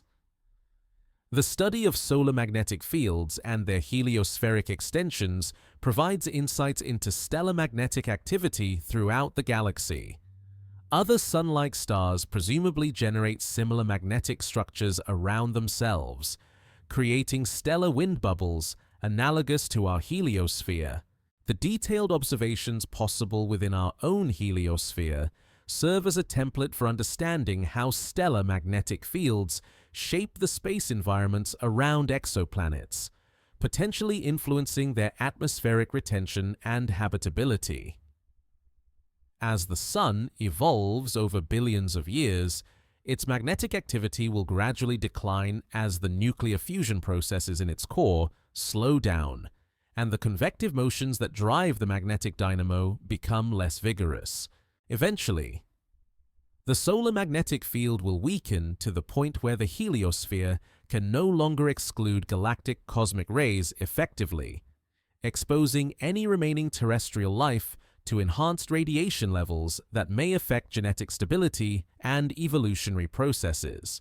The heliospheric magnetic field represents one of the largest coherent magnetic structures in the galaxy, extending across more than 200 astronomical units and containing magnetic energy equivalent to the gravitational binding energy of large asteroids. This vast magnetic system influences every aspect of the solar system's space environment, from the aurora that dance in planetary atmospheres to the cosmic ray fluxes that affect atmospheric chemistry and potentially climate on worlds throughout the Sun's domain. The solar system moves through the galaxy at 19 miles per second, carrying its retinue of planets, moons, asteroids, and spacecraft on a journey that spans millions of years and countless light-years of interstellar space. This motion carries the heliosphere through regions of varying density, temperature, and magnetic field strength, creating long-term changes in the boundary conditions that shape our cosmic neighborhood. Currently, the Sun travels through the local interstellar cloud, a region of relatively warm, low-density gas that extends across several dozen light-years and will envelop the solar system for thousands of years to come. The local interstellar cloud contains approximately 0.3 atoms per cubic centimeter, a density so low that it approaches the definition of vacuum, yet dense enough to exert measurable pressure on the heliosphere's boundaries. This interstellar material consists primarily of neutral hydrogen atoms, with smaller amounts of helium, oxygen, nitrogen, and other elements forged in the nuclear furnaces of ancient stars. The cloud maintains a temperature of roughly 7,000 Kelvin, much hotter than interplanetary space, but cooler than the million-degree plasma found in stellar coronae. Astronomical observations reveal that the solar system approaches the edge of the local interstellar cloud, potentially entering a different interstellar environment within the next 10 to 20,000 years. This transition could dramatically alter the heliosphere's size and structure as the solar wind encounters interstellar material with different density, temperature, and magnetic properties. Computer models suggest that entry into a denser interstellar cloud could compress the heliosphere to perhaps half its current size, while encounter with a more diffuse region might allow it to expand beyond its present boundaries. The interstellar magnetic field threading through the local interstellar cloud plays a crucial role in determining the heliosphere's shape and the efficiency of cosmic ray exclusion from the inner solar system. This field, with a strength of roughly 3 microgauss, about 100,000 times weaker than Earth's magnetic field, nonetheless influences the heliosphere's structure over scales of hundreds of astronomical units. The field's orientation, roughly perpendicular to the Sun's direction of motion, helps explain the ribbon of enhanced neutral atom emission discovered by IBEX and studied by IMAP. The density structure of the local interstellar cloud shows significant variations on scales of light years, suggesting that the solar system will encounter regions of different interstellar conditions as it continues its galactic journey. Radio observations of nearby stars reveal absorption lines produced by interstellar material along different sight lines, mapping the cloud's three-dimensional structure and composition. These observations indicate density variations of factors of 2 or 3 over distances comparable to the cloud's extent, implying that the heliosphere's properties have changed significantly over the past million years. Historical variations in interstellar density may have influenced Earth's climate over geological timescales through their effects on cosmic ray flux. When the solar system passes through denser interstellar regions, the heliosphere contracts and provides less shielding from galactic cosmic rays, potentially increasing cloud formation in Earth's atmosphere and contributing to ice age conditions. Conversely, passage through low-density interstellar voids might coincide with warmer climatic periods, when reduced cosmic ray fluxes decrease cloud cover and atmospheric opacity. The study of interstellar absorption lines in the spectra of nearby stars provides information about the velocity structure of the local interstellar cloud and its interaction with neighboring interstellar features.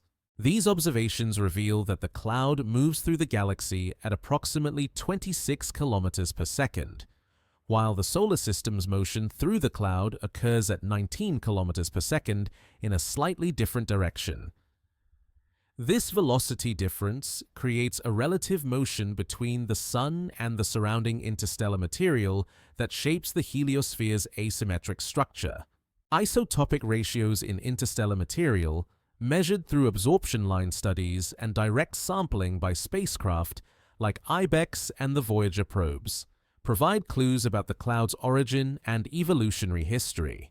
The abundance of helium-3 relative to helium-4 in the local interstellar cloud differs from that found in the solar wind, suggesting that the interstellar material contains contributions from stellar nucleosynthesis processes that differ from those that created the solar system's primordial composition. The local interstellar cloud exists within a larger structure called the local bubble, a cavity in the galaxy's disk created by supernova explosions that occurred millions of years ago.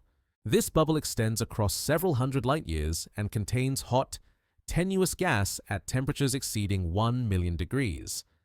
The local interstellar cloud represents a cooler, denser condensation within this hot bubble, possibly formed when shock waves from ancient supernovae compressed and cooled portions of the surrounding hot gas. The boundaries of the local interstellar cloud remain poorly defined because interstellar material transitions gradually from one region to another rather than showing sharp discontinuities. Radio and optical observations suggest that the cloud's density decreases toward its edges, blending into the hotter, more tenuous gas that fills most of the local bubble. The solar system's eventual exit from the local interstellar cloud may occur gradually over thousands of years, rather than through a sudden transition. Other nearby clouds of interstellar material may eventually influence the heliosphere, as the solar system continues its motion around the galaxy. The G cloud, located several light-years away in the direction of the constellation Centaurus, represents one possible future environment for the solar system. This cloud appears denser and cooler than the local interstellar cloud, suggesting that its eventual encounter with the heliosphere could compress our cosmic boundary even more dramatically than current conditions allow. The motion of the local interstellar cloud itself through the galaxy carries it toward the galactic center at velocities that vary with location within the cloud. This differential motion creates internal turbulence and density variations that affect the interstellar pressure exerted on the heliosphere. Regions where the cloud's internal motions converge may create areas of enhanced density that could temporarily compress the heliosphere, while divergent regions might allow it to expand. The chemical composition of the local interstellar cloud reflects contributions from multiple sources, including stellar winds from massive stars, supernova explosions, and the gradual evaporation of interstellar dust grains, elements heavier than hydrogen and helium. The so-called metals in astronomical terminology make up roughly 1.5% of the cloud's mass, a composition slightly depleted in heavy elements compared to the solar system's primordial material. This depletion suggests that some heavy elements remain locked up in solid dust grains that have not yet been destroyed by interstellar processes.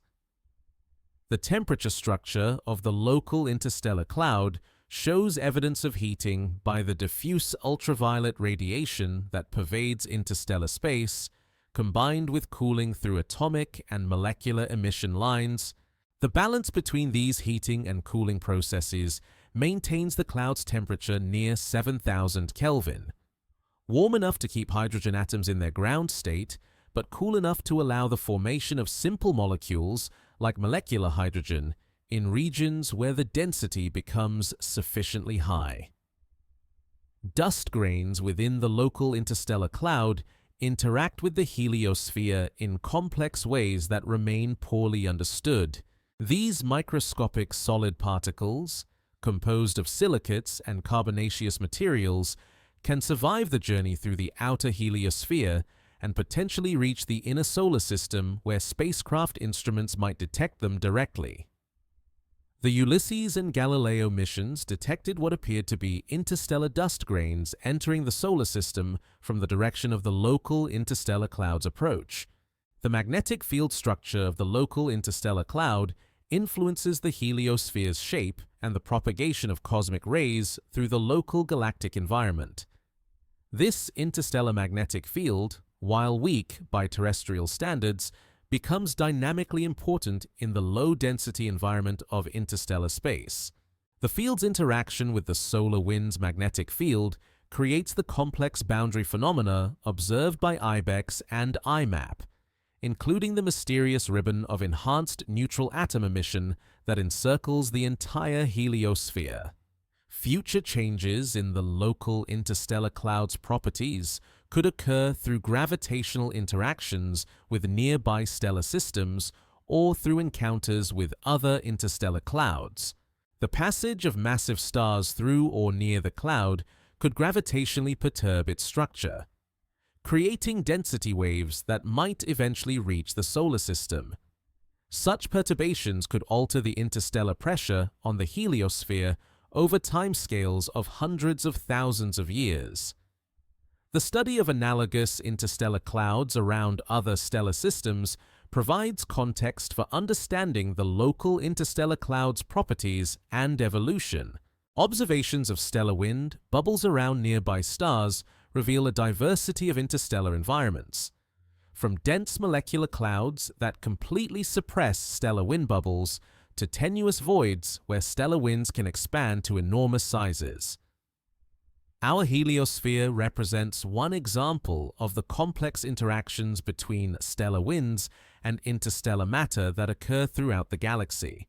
As the solar system continues its journey through the local interstellar cloud and eventually into whatever interstellar environment awaits beyond its boundaries, the heliosphere will continue to evolve in response to changing external conditions. These changes will affect cosmic ray fluxes throughout the solar system, potentially influencing atmospheric chemistry and climate on Earth and other planets over geological timescales that span the evolution of life itself. The local interstellar cloud represents the immediate galactic neighborhood of the solar system, the cosmic environment that shapes our heliosphere and influences conditions throughout our planetary system. Understanding this environment and its variations provides crucial context for interpreting observations of the heliosphere's boundary regions and for predicting how our cosmic neighborhood might change as the Sun continues its billion-year journey around the galactic center. High above Earth's troposphere, in the stratosphere where ozone molecules absorb ultraviolet radiation and create the thermal inversion that defines this atmospheric layer, cosmic ray particles from distant galaxies collide with nitrogen and oxygen atoms to produce cascades of secondary particles that eventually reach the planet's surface. These cosmic ray interactions have been occurring continuously for billions of years, contributing to the natural background radiation that has influenced the evolution of life on Earth and potentially affecting atmospheric chemistry in ways that connect the most distant reaches of the galaxy to the intimate processes of climate and weather.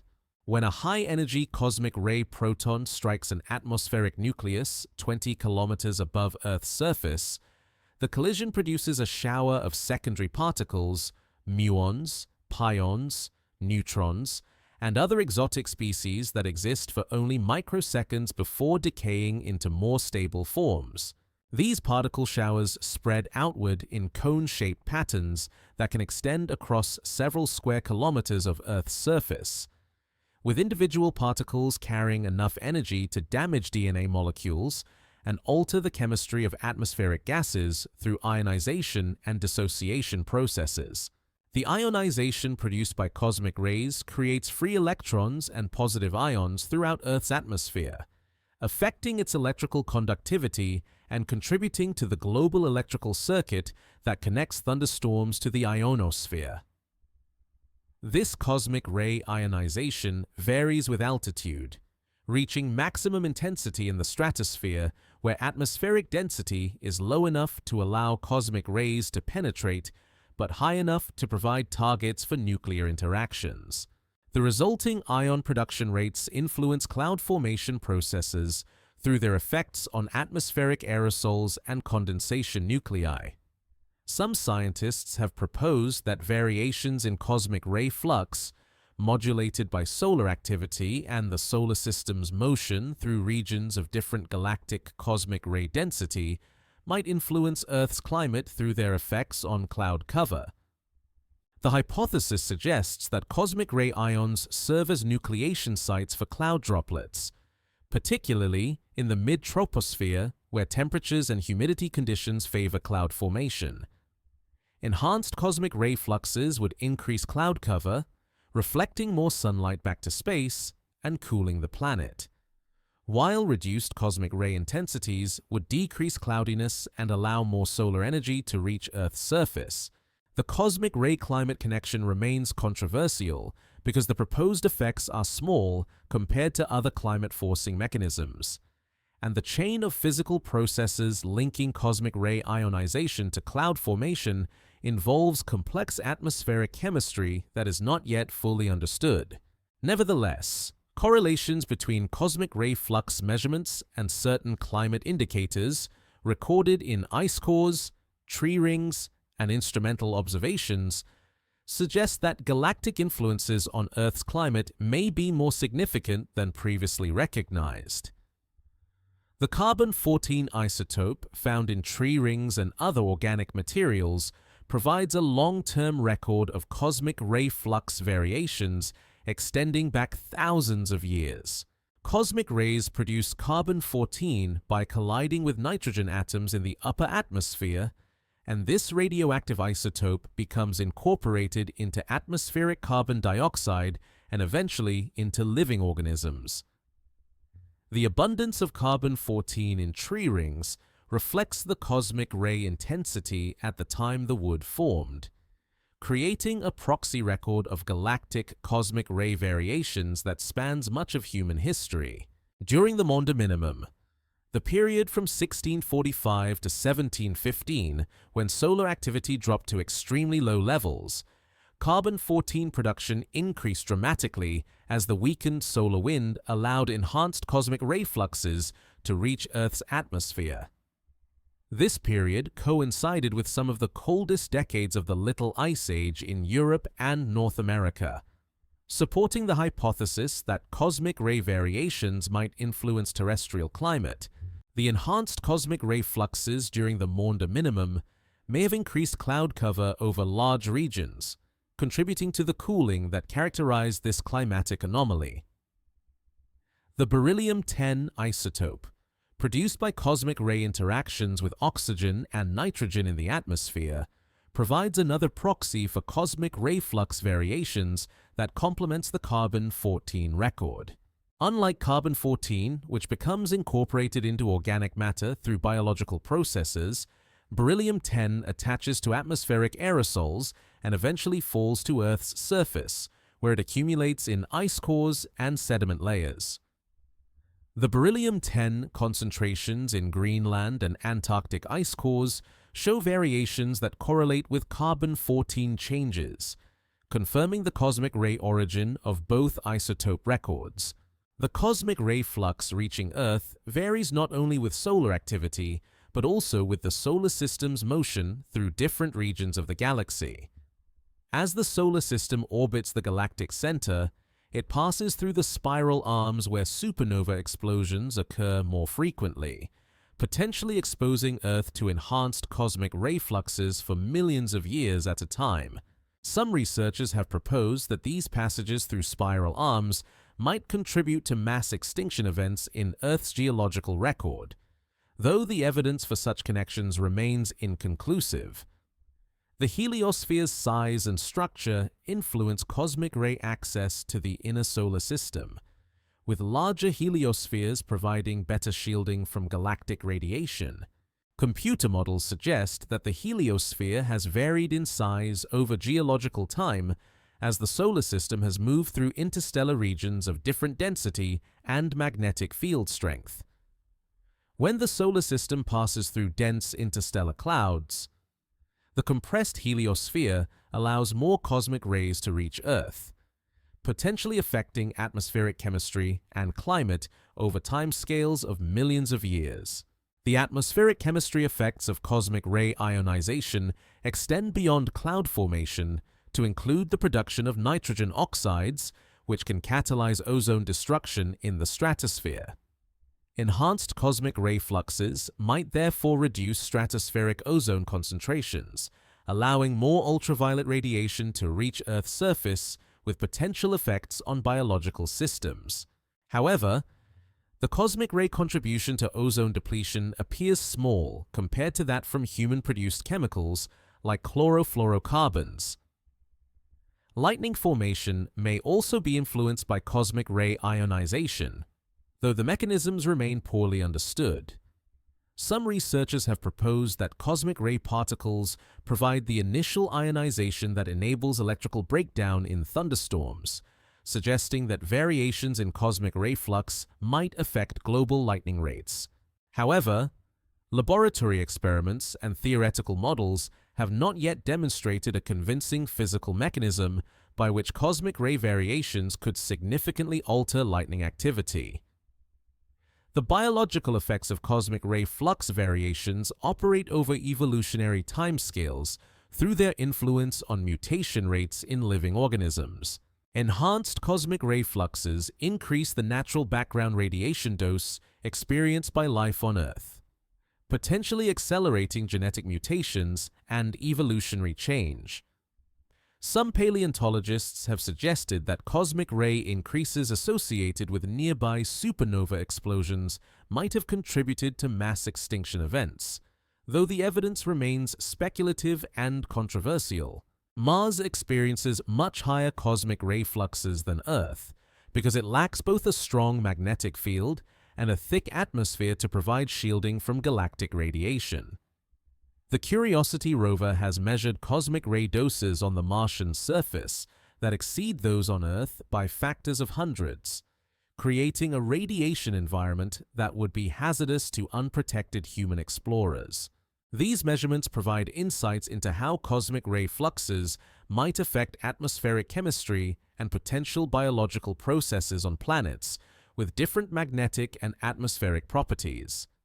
The interaction between cosmic rays and Earth's magnetosphere creates additional complexity in understanding galactic influences on terrestrial processes. The magnetosphere deflects lower-energy cosmic rays away from the planet, but higher-energy particles can penetrate the magnetic field and reach the atmosphere, particularly in polar regions where magnetic field lines connect directly to interplanetary space. Variations in the magnetosphere's strength and configuration therefore modulate the cosmic ray flux reaching Earth's atmosphere. Ice Age cycles, driven primarily by orbital variations in Earth's distance from the Sun and the orientation of its rotational axis, may also be influenced by cosmic ray flux variations through their effects on atmospheric processes. Some researchers have proposed that cosmic ray increases during passages through galactic spiral arms might contribute to Ice Age initiation, though the proposed mechanisms remain speculative and the timescales involved make such hypotheses difficult to test with available data. The study of cosmic ray effects on planetary atmospheres extends beyond Earth to include other worlds throughout the solar system and beyond. Venus, with its thick atmosphere but weak magnetic field, experiences different cosmic ray interactions than Earth, while gas giants like Jupiter and Saturn have magnetospheres that trap cosmic ray particles and create intense radiation belts. Understanding these diverse cosmic ray environments helps scientists interpret atmospheric processes throughout the solar system and around other stars. Future research into cosmic ray climate connections will benefit from improved measurements of both cosmic ray fluxes and atmospheric processes, combined with more sophisticated computer models that can simulate the complex chain of physical and chemical processes linking galactic radiation to terrestrial climate. Satellite-based cosmic ray monitors, ground-based detector networks, and atmospheric observation systems provide increasingly detailed data about these interactions, while climate models incorporate more realistic representations of cosmic ray effects. The cosmic ray flux variations recorded in proxy records like tree rings and ice cores provide a unique window into the long-term behavior of the heliosphere and its interactions with the changing galactic environment. These records extend human knowledge of cosmic ray variations far beyond the brief period of direct instrumental measurements, revealing patterns and trends that occur over centuries and millennia. Understanding these long-term variations helps scientists predict how future changes in the galactic environment might affect cosmic ray fluxes and their potential influences on Earth's atmosphere and climate. The heliosphere breathes like a vast cosmic lung, expanding and contracting with the rhythm of the solar cycle as the Sun's magnetic activity waxes and wanes over periods of approximately 11 years. During solar maximum, when the Sun's surface bristles with sunspots and coronal mass ejections surge through the inner solar system, the enhanced solar wind pressure pushes the heliopause outward by several astronomical units.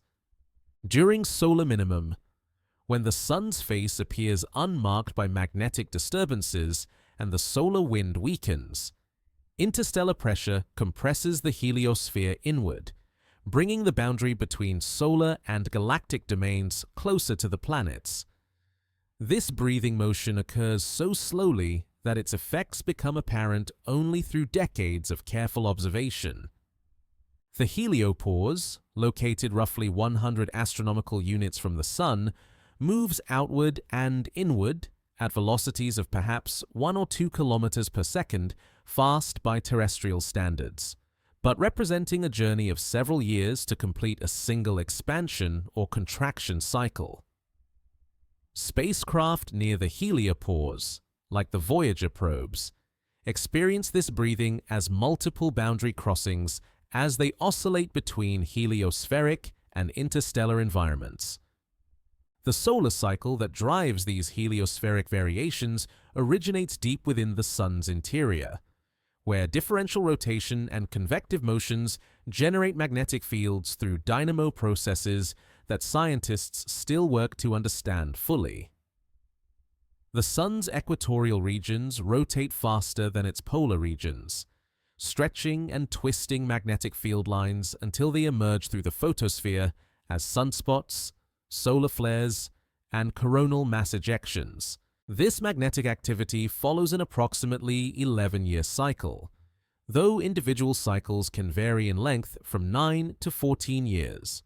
The complexity of the solar dynamo creates variations not only in the 11-year cycle, but also in longer-term patterns that span centuries or millennia.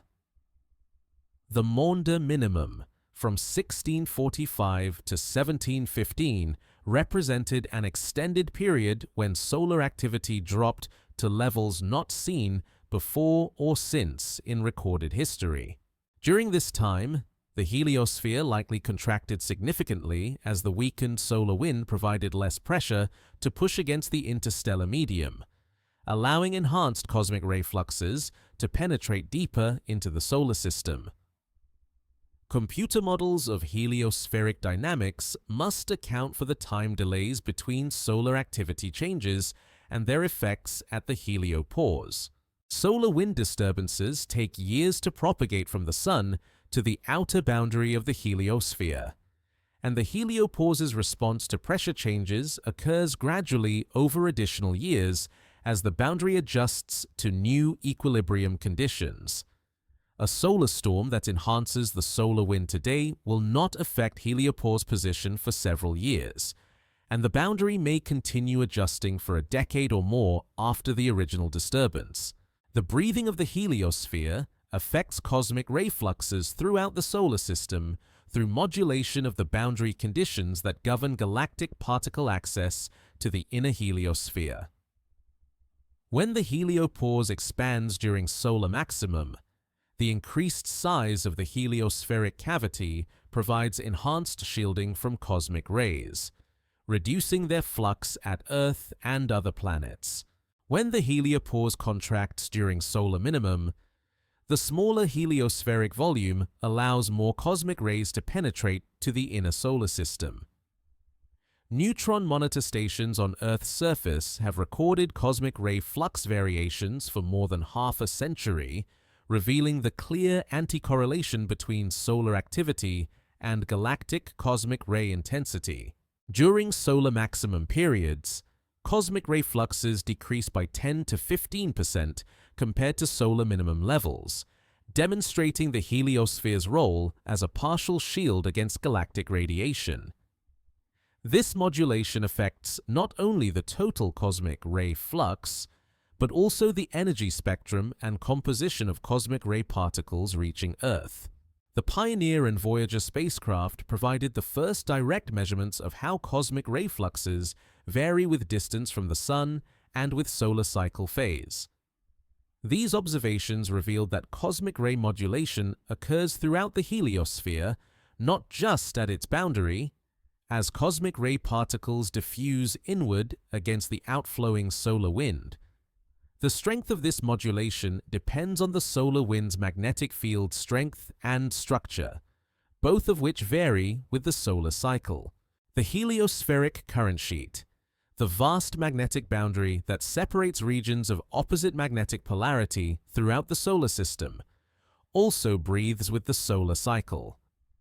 During solar maximum, the current sheet becomes highly warped and twisted, creating a complex three-dimensional structure that affects cosmic ray propagation and planetary magnetospheric dynamics.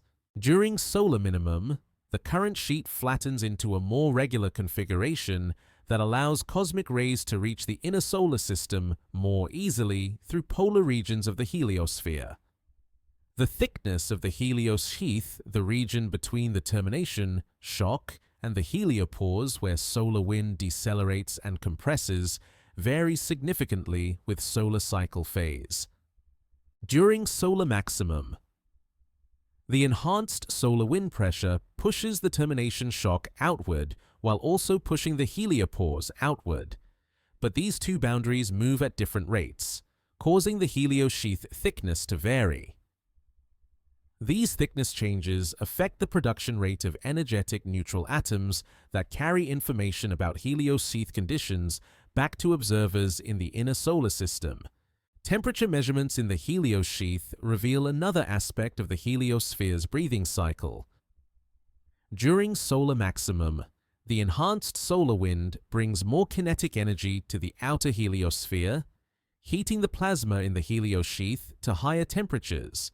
During solar minimum, reduced solar wind energy input allows the helios sheath to cool, though it remains much hotter than the surrounding interstellar medium due to the compression and turbulence that occur when the solar wind encounters interstellar pressure. The ribbon of enhanced neutral atom emission discovered by IBEX also varies with the solar cycle, becoming more pronounced during periods of high solar activity and fading during solar minimum conditions. This variability suggests that the magnetic reconnection processes thought to create the ribbon depend on the strength and structure of the solar wind's embedded magnetic field, which changes dramatically over the course of each solar cycle. Long-term observations spanning multiple solar cycles reveal that the heliosphere's breathing pattern is not perfectly regular. Some solar cycles produce stronger heliospheric expansion than others, depending on the detailed characteristics of solar magnetic activity during each cycle. The most recent solar minimum, which lasted from 2007 to 2010, was particularly deep and prolonged, allowing the heliosphere to contract more than it had for several previous cycles. The asymmetry of the heliosphere, compressed in the direction of the sun's motion through the galaxy and elongated in the opposite direction, also varies with the solar cycle. During solar maximum, the enhanced solar wind pressure creates a more spherical heliospheric shape, while solar minimum conditions allow interstellar pressure to compress the heliosphere more strongly in the upstream direction. These shape changes affect the distribution of cosmic ray entry points and the overall efficiency of cosmic ray modulation.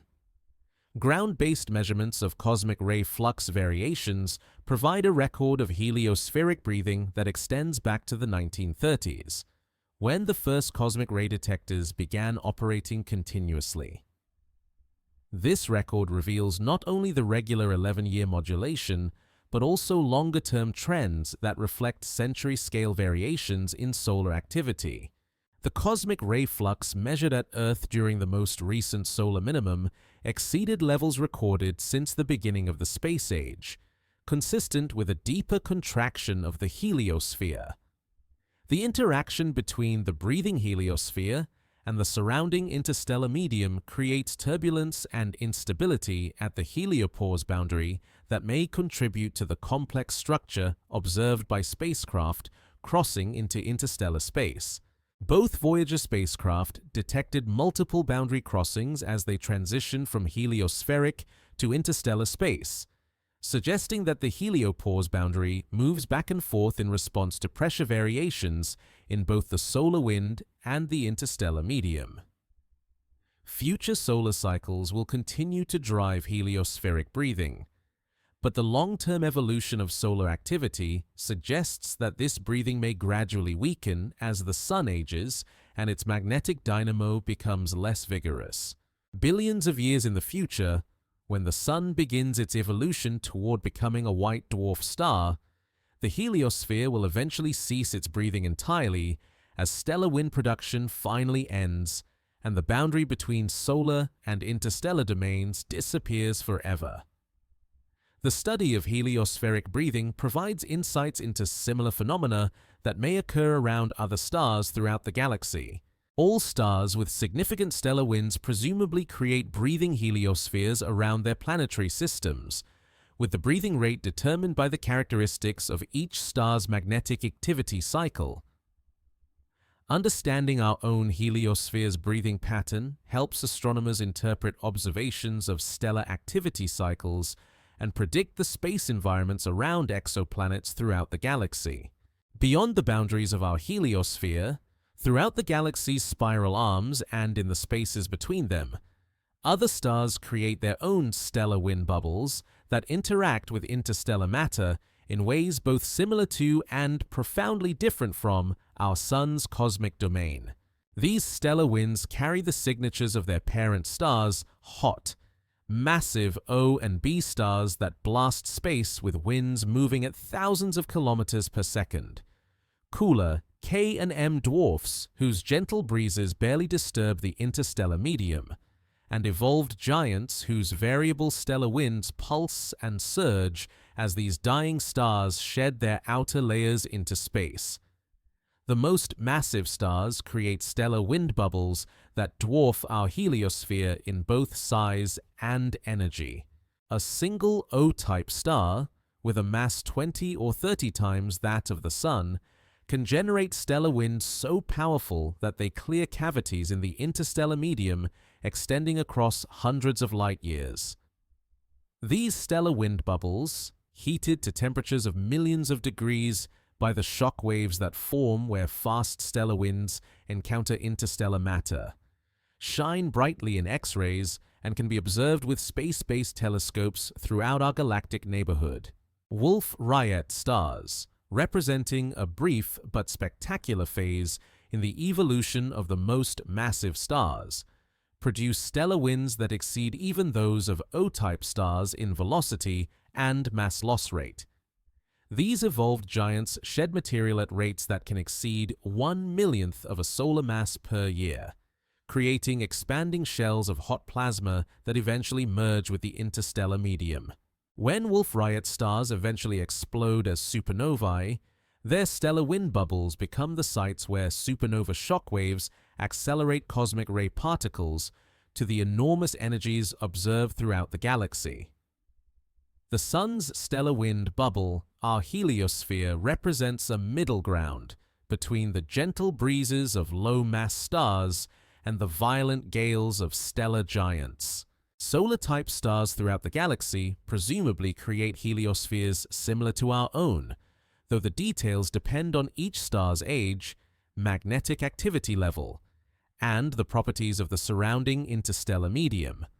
Younger stars, with more vigorous magnetic dynamos, likely create larger heliospheres, while older stars with weakened stellar winds may struggle to maintain their cosmic boundaries. Red dwarf stars, the most common type in the galaxy, present particularly interesting cases for stellar wind studies because these low-mass stars can remain magnetically active for billions of years longer than solar-type stars. Some red dwarfs produce stellar flares and coronal mass ejections that exceed anything observed from our Sun, suggesting that their heliospheres might be highly variable and potentially hostile environments for any orbiting planets. The longevity of red dwarf magnetic activity means that their heliospheres could maintain strong cosmic ray shielding for much longer than solar-type systems.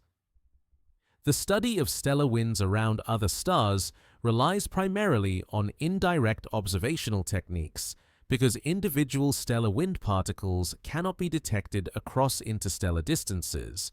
Astronomers observe the effects of stellar winds through their interactions with surrounding matter, the formation of hot bubbles visible in X-ray images, the acceleration of material away from stellar surfaces detected through Doppler shifts in spectral lines, and the creation of bow shocks where stellar wind bubbles encounter dense interstellar material. Binary star systems create particularly complex stellar wind environments where the winds from two stars interact and interfere with each other. In close binary systems, stellar winds can collide and create shock fronts that accelerate particles to high energies, potentially producing localized sources of cosmic rays. Wide binary systems may create overlapping heliospheres that provide enhanced cosmic ray shielding for any planets orbiting within the combined stellar wind bubble. The interaction between stellar winds and planetary magnetospheres around other stars remains largely theoretical because current observational techniques cannot detect the radio emissions or other signatures that might reveal such interactions. However, theoretical models suggest that planets orbiting within stellar wind bubbles experience space weather phenomena similar to those observed in our solar system, with aurora, radiation belts, and atmospheric erosion processes that depend on both stellar wind properties and planetary magnetic field strength. Evolved stars in their giant phases produce stellar winds with very different characteristics from those of main sequence stars like our Sun. Asymptotic giant branch stars shed their outer layers through cool, dense stellar winds that carry dust grains and complex molecules into interstellar space. These winds move much more slowly than solar wind, typically only tens of kilometers per second, but carry away much more material, eventually exposing the star's hot, dense core as a white dwarf surrounded by an expanding planetary nebula. The stellar winds from asymptotic giant branch stars contribute significantly to the chemical enrichment of the interstellar medium, returning processed material from stellar interiors to the galaxy's reservoir of gas and dust from which future stars and planets will form. Elements like carbon, nitrogen, and oxygen, created by nuclear fusion processes during the star's lifetime, become incorporated into stellar wind particles and eventually disperse throughout interstellar space when the stellar wind bubble merges with the surrounding medium. Observational studies of nearby stars reveal a wide range of stellar wind properties that reflect differences in stellar mass, age, rotation rate, and magnetic field strength. The challenge for astronomers lies in measuring stellar wind velocities, densities, and mass loss rates using only the electromagnetic radiation that reaches Earth across interstellar distances. Ultraviolet and X-ray observations provide the most sensitive probes of hot stellar winds, while infrared observations can detect the thermal emission from dust grains entrained in cooler stellar winds. The heliospheres around other stars likely show the same breathing behavior observed in our own solar system, expanding and contracting as stellar magnetic activity cycles cause variations in stellar wind strength. Stars with magnetic activity, cycles similar to our Sun's 11-year cycle, would create heliospheres that breathe with similar rhythms, while stars with different activity patterns might show more irregular heliospheric variations. Exoplanet systems provide natural laboratories for studying how stellar winds affect planetary atmospheres over long timescales. Planets orbiting close to their parent stars experience much stronger stellar wind pressures than planets in our solar system, potentially leading to enhanced atmospheric erosion and loss. Some hot Jupiter exoplanets may have lost significant portions of their atmospheres to stellar wind stripping, while planets with strong magnetic fields might better retain their atmospheres despite intense stellar wind bombardment. The discovery of stellar superflares, magnetic eruptions orders of magnitude more powerful than the largest solar flares, suggests that some stellar wind environments may be far more violent and variable than our relatively benign heliosphere. Stars that produce superflares likely also generate correspondingly intense coronal mass ejections that could temporarily compress their heliospheres and expose any orbiting planets to enhanced cosmic ray fluxes and space radiation. Stellar wind bubbles around massive stars eventually become the sites where cosmic ray acceleration occurs when these stars explode as supernovae. The pre-existing stellar wind bubble provides a low-density cavity into which the supernova shockwave can expand, creating the conditions necessary for efficient particle acceleration. The cosmic ray particles accelerated in these supernova remnants eventually escape into interstellar space, contributing to the galactic cosmic ray population that affects all stellar systems throughout the galaxy. The study of stellar winds and their bubbles contributes to our understanding of galactic evolution by revealing how stars return processed material to the interstellar medium and how they create the hot, ionized component of interstellar space. Stellar wind bubbles, especially those around massive stars, carve out cavities in the galaxy's disk that channel supernova explosions and facilitate the mixing of heavy elements throughout galactic space. Future observational capabilities may allow direct detection of heliospheres around nearby stars through their effects on the propagation of interstellar neutral atoms or through radio emissions generated when stellar winds interact with interstellar magnetic fields. Such observations would provide the first direct measurements of stellar wind properties around other stars and reveal the diversity of heliospheric environments that exist throughout our galactic neighborhood. The comparative study of stellar winds throughout the galaxy provides context for understanding our own heliosphere's place in the cosmic hierarchy of stellar wind phenomena. Our Sun represents neither the most powerful nor the most gentle of stellar wind sources, but rather a typical middle-aged star whose heliosphere provides a moderately effective shield against galactic cosmic rays while allowing sufficient radiation to reach planetary surfaces to drive atmospheric chemistry and potentially influence biological evolution. As our understanding of stellar winds and their heliospheres continues to improve through observations of other stars and detailed studies of our own solar system, scientists develop increasingly sophisticated models of how stellar activity affects planetary environments throughout the galaxy, providing crucial insights into the conditions that might support the development and evolution of life around other stars. Humanity's presence in space expands slowly but steadily outward from Earth, carried by robotic emissaries that push deeper into the solar system with each passing decade, extending the reach of human consciousness toward the boundaries where our cosmic neighborhood meets the galaxy at large. The spacecraft that now populate the space between worlds, from Mars rovers analyzing ancient riverbeds to the New Horizons probe racing past Kuiper Belt objects, represent the leading edge of terrestrial life's expansion beyond its planetary cradle, carrying with them not only scientific instruments, but also the implicit promise of eventual human exploration of interplanetary and perhaps interstellar space. The trajectory of human expansion into space follows patterns established by previous waves of terrestrial exploration, beginning with robotic reconnaissance missions that map unknown territories and assess their resources, hazards, and scientific interest. Just as early ocean explorers sent out small boats to investigate distant shores before committing to major expeditions, space agencies dispatch unmanned spacecraft to survey the solar system's diverse environments before planning human missions to these remote and hostile destinations. Each successful space mission establishes infrastructure and knowledge that enables subsequent, more ambitious ventures.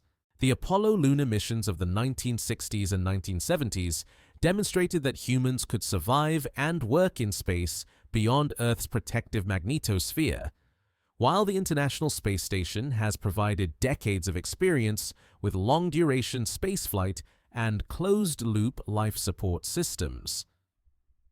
Mars rovers have identified water resources and characterized radiation environments that future human explorers will need to understand and exploit.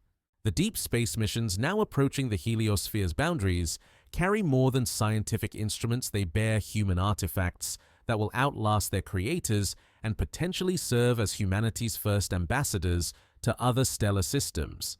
The Voyager Golden Records, the Pioneer Plaques, and similar time capsules aboard other spacecraft represent humanity's first deliberate attempts to communicate with possible extraterrestrial civilizations, though they also serve as messages to our own species about our aspirations to join the community of spacefaring civilizations. The technical capabilities required for human missions to the outer solar system remain formidable but not insurmountable. Nuclear propulsion systems could reduce travel times to Jupiter and Saturn from decades to years, while advanced life support systems could sustain human crews during multi-year journeys through interplanetary space.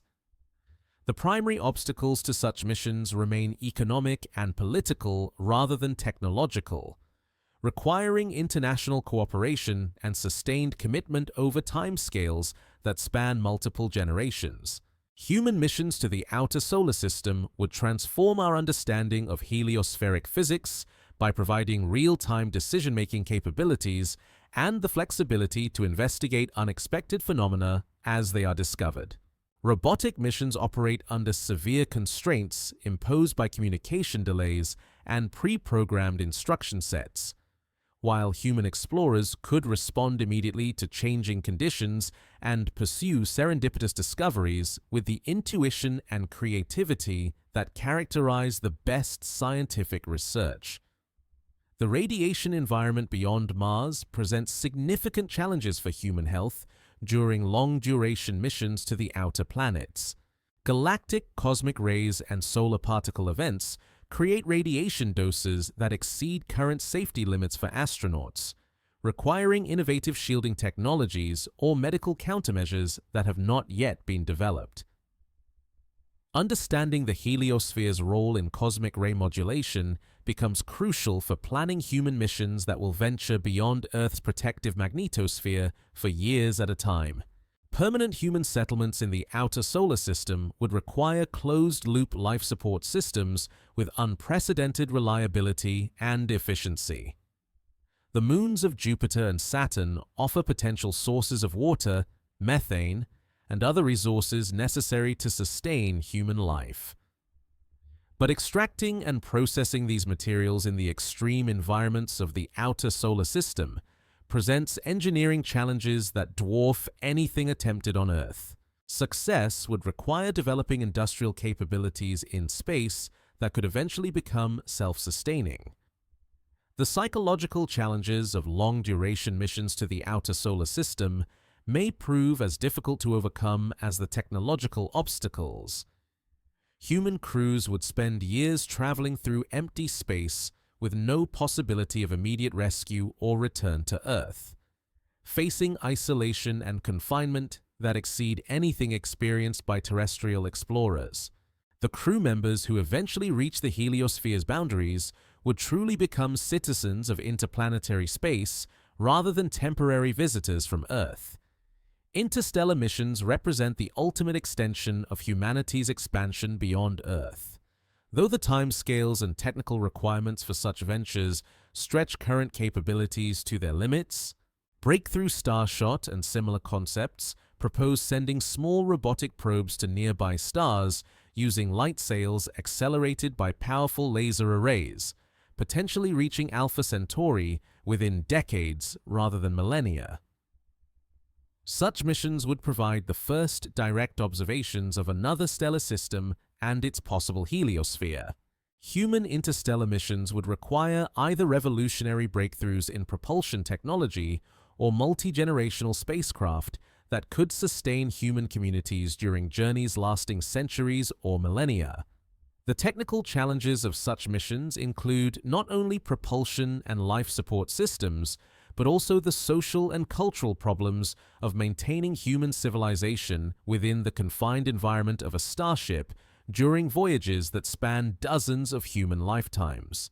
The expansion of human presence into interstellar space would fundamentally alter our species' relationship with the cosmos, transforming humanity from a single-world civilization to a truly spacefaring species distributed across multiple stellar systems. The challenges and opportunities of such expansion would drive technological development, cultural evolution, and perhaps biological adaptation as human communities adapt to environments increasingly different from terrestrial conditions. The scientific benefits of human expansion into space extend far beyond the immediate goals of individual missions. Human presence throughout the solar system would create a distributed network of observers capable of studying heliospheric phenomena from multiple vantage points simultaneously. Real-time observations of solar storms, cosmic ray events, and heliospheric boundary phenomena would provide unprecedented insights into the dynamic processes that shape our cosmic neighborhood. Space-based manufacturing capabilities developed to support human settlements could eventually enable construction projects on scales impossible within Earth's gravitational well. Large space telescopes, interstellar communication arrays, and even more ambitious structures like Dyson spheres become conceivable when human industrial capability expands beyond planetary constraints. Such capabilities would revolutionize both space exploration and our ability to study and communicate with other civilizations throughout the galaxy. The economics of space expansion follow patterns established by previous phases of human exploration and colonization.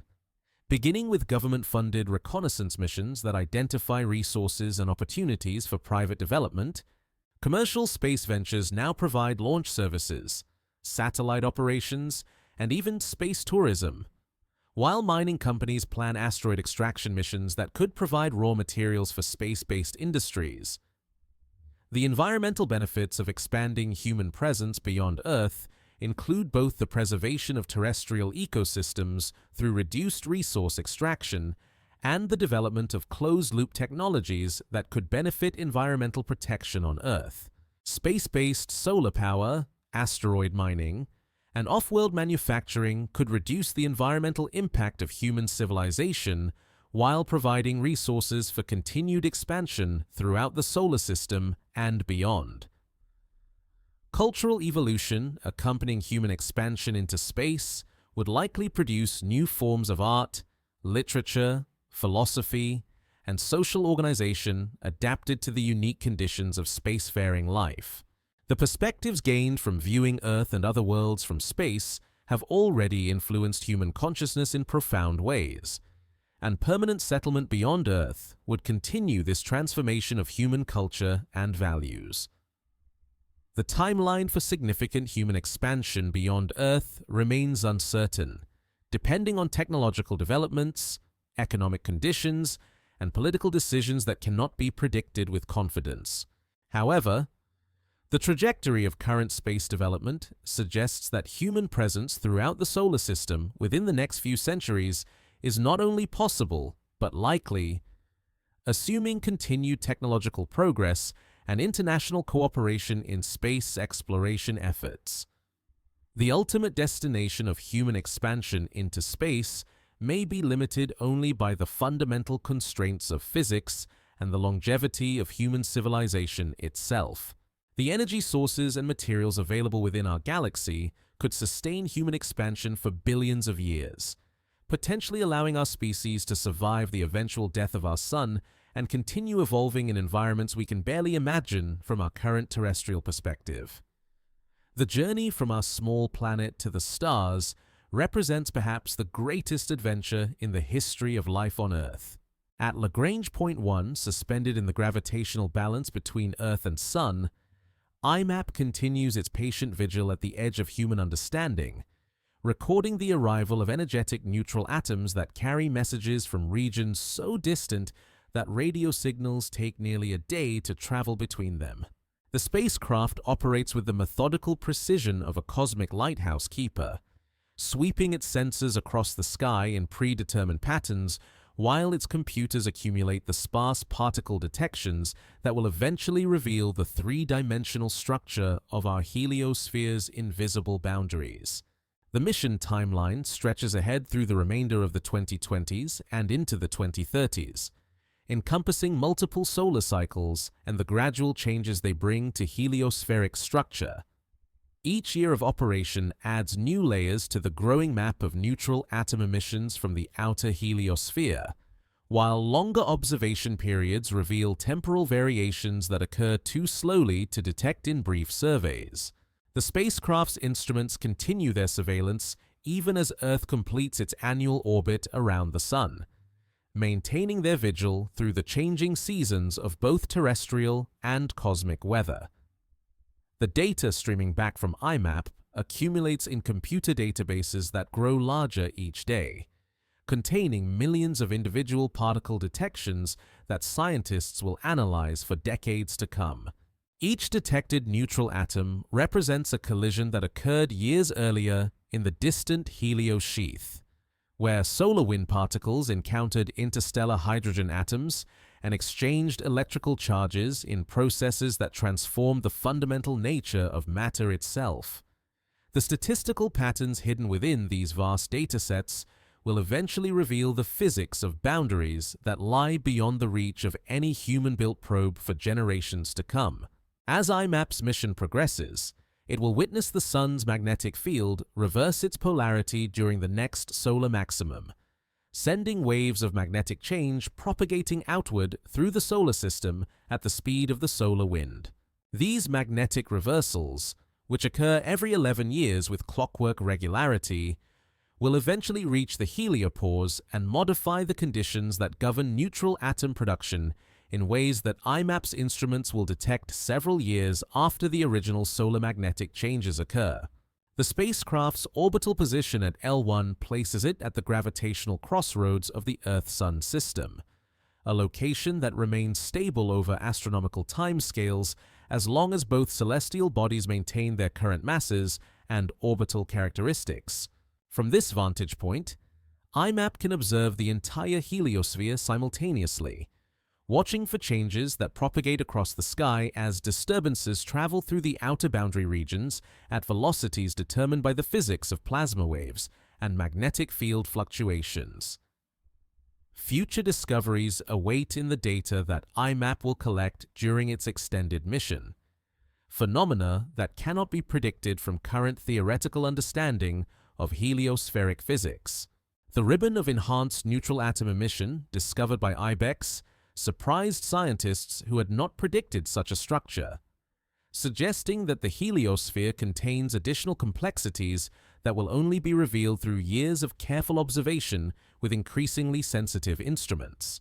The correlation between IMAP's observations and measurements from other heliospheric missions will provide multiple perspectives on the same physical processes, allowing scientists to construct three-dimensional models of phenomena that individual spacecraft can observe from only single viewpoints.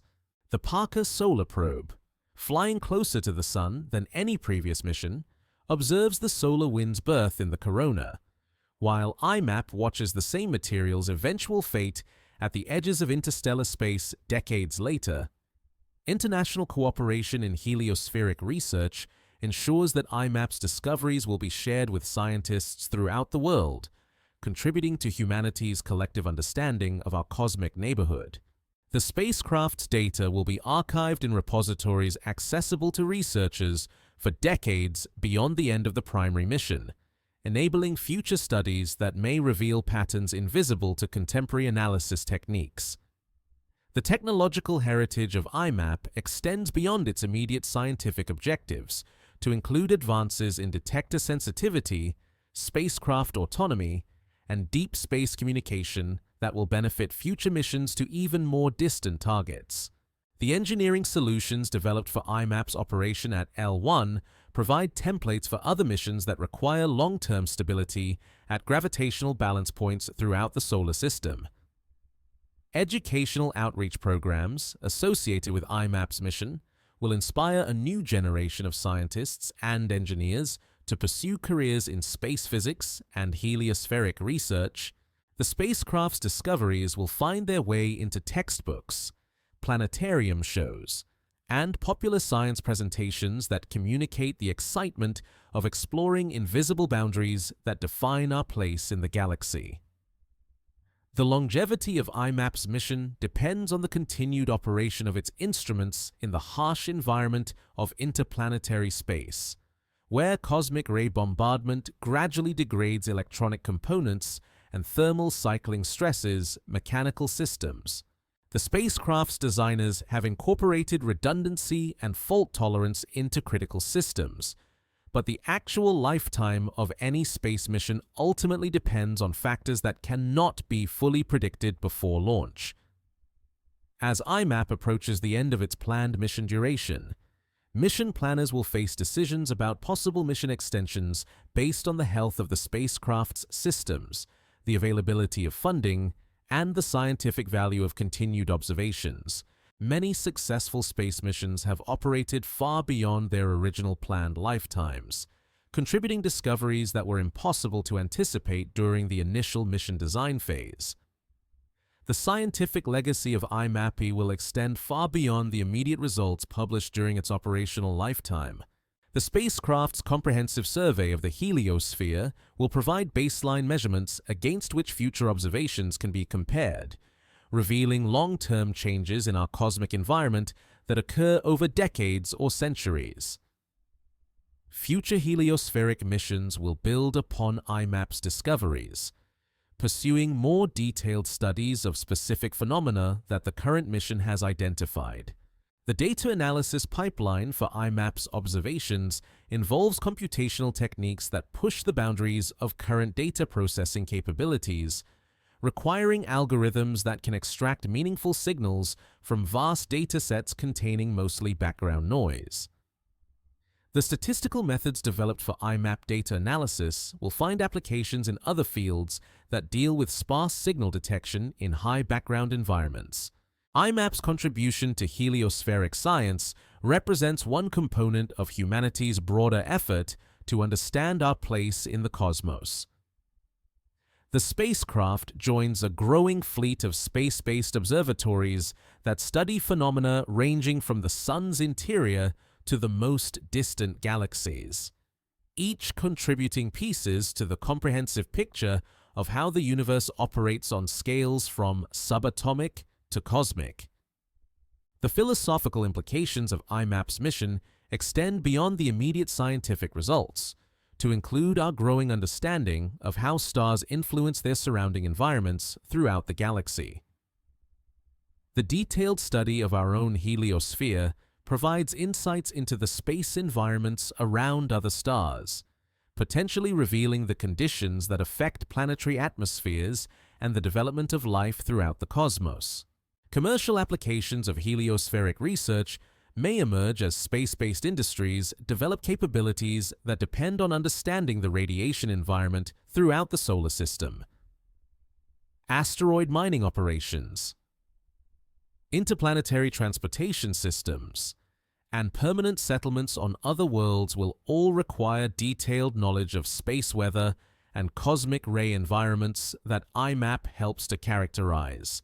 The international collaboration that supports IMAP's mission reflects humanity's growing recognition that space exploration benefits all nations and peoples, transcending the political boundaries that divide Earth's surface.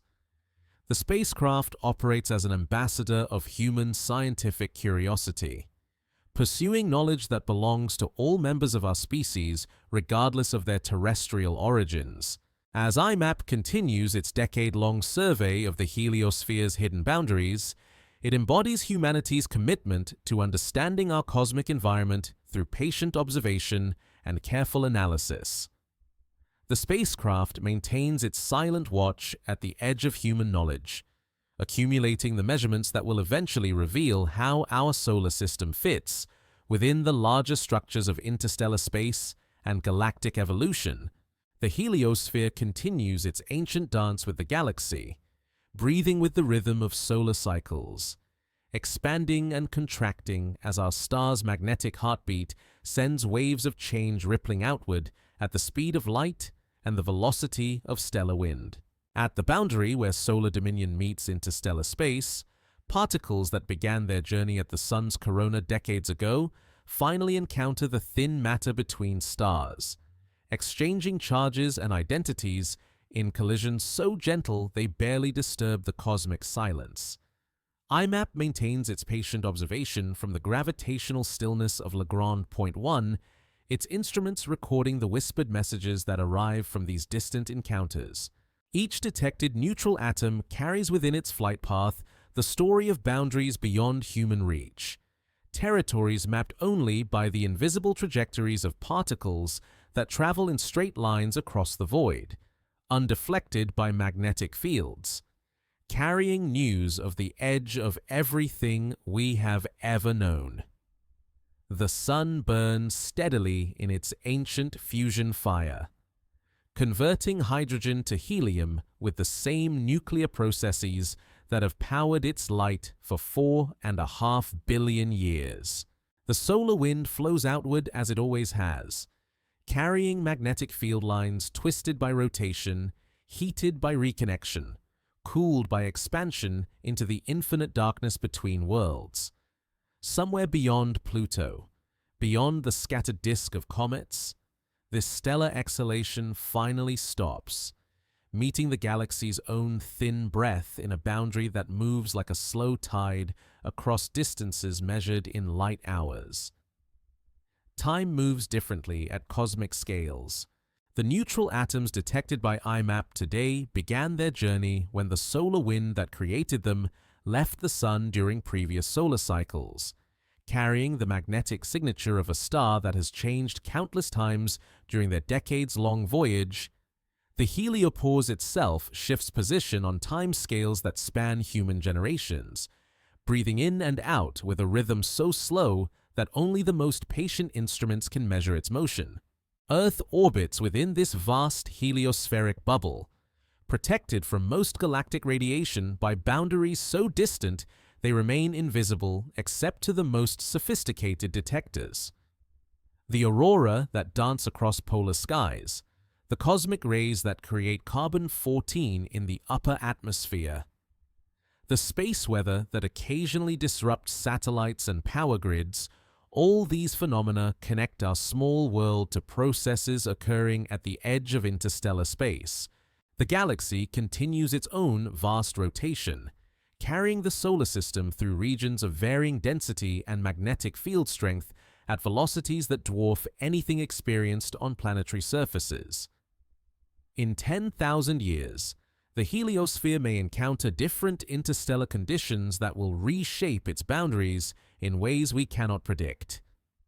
In a billion years, the Sun's evolving luminosity will alter the solar wind so dramatically that the heliosphere as we know it will cease to exist. Stars throughout the galaxy create their own heliospheres, their own boundaries with interstellar space, their own complex interactions between stellar winds and galactic matter. Each represents a small island of stellar influence in the vast ocean of interstellar space. Temporary structures that exist for the lifetimes of their parent stars before dissolving back into the cosmic medium from which they formed. The instruments aboard IMAP will eventually fall silent as their power systems fade and their electronic components succumb to the gradual damage inflicted by cosmic radiation. But the data they have collected will remain, archived in terrestrial computers, analyzed by future generations of scientists who may discover patterns and processes invisible to contemporary understanding. In the deep quiet of space, the heliosphere maintains its ancient boundary with the galaxy, neither fully solar nor fully interstellar, but something in between. A transition zone where different cosmic domains meet and mingle in processes that connect our small solar system to the vast structures of galactic evolution. The boundary breathes, shifts, and evolves with time, but it endures, marking the edge of our cosmic neighborhood in the infinite darkness between stars.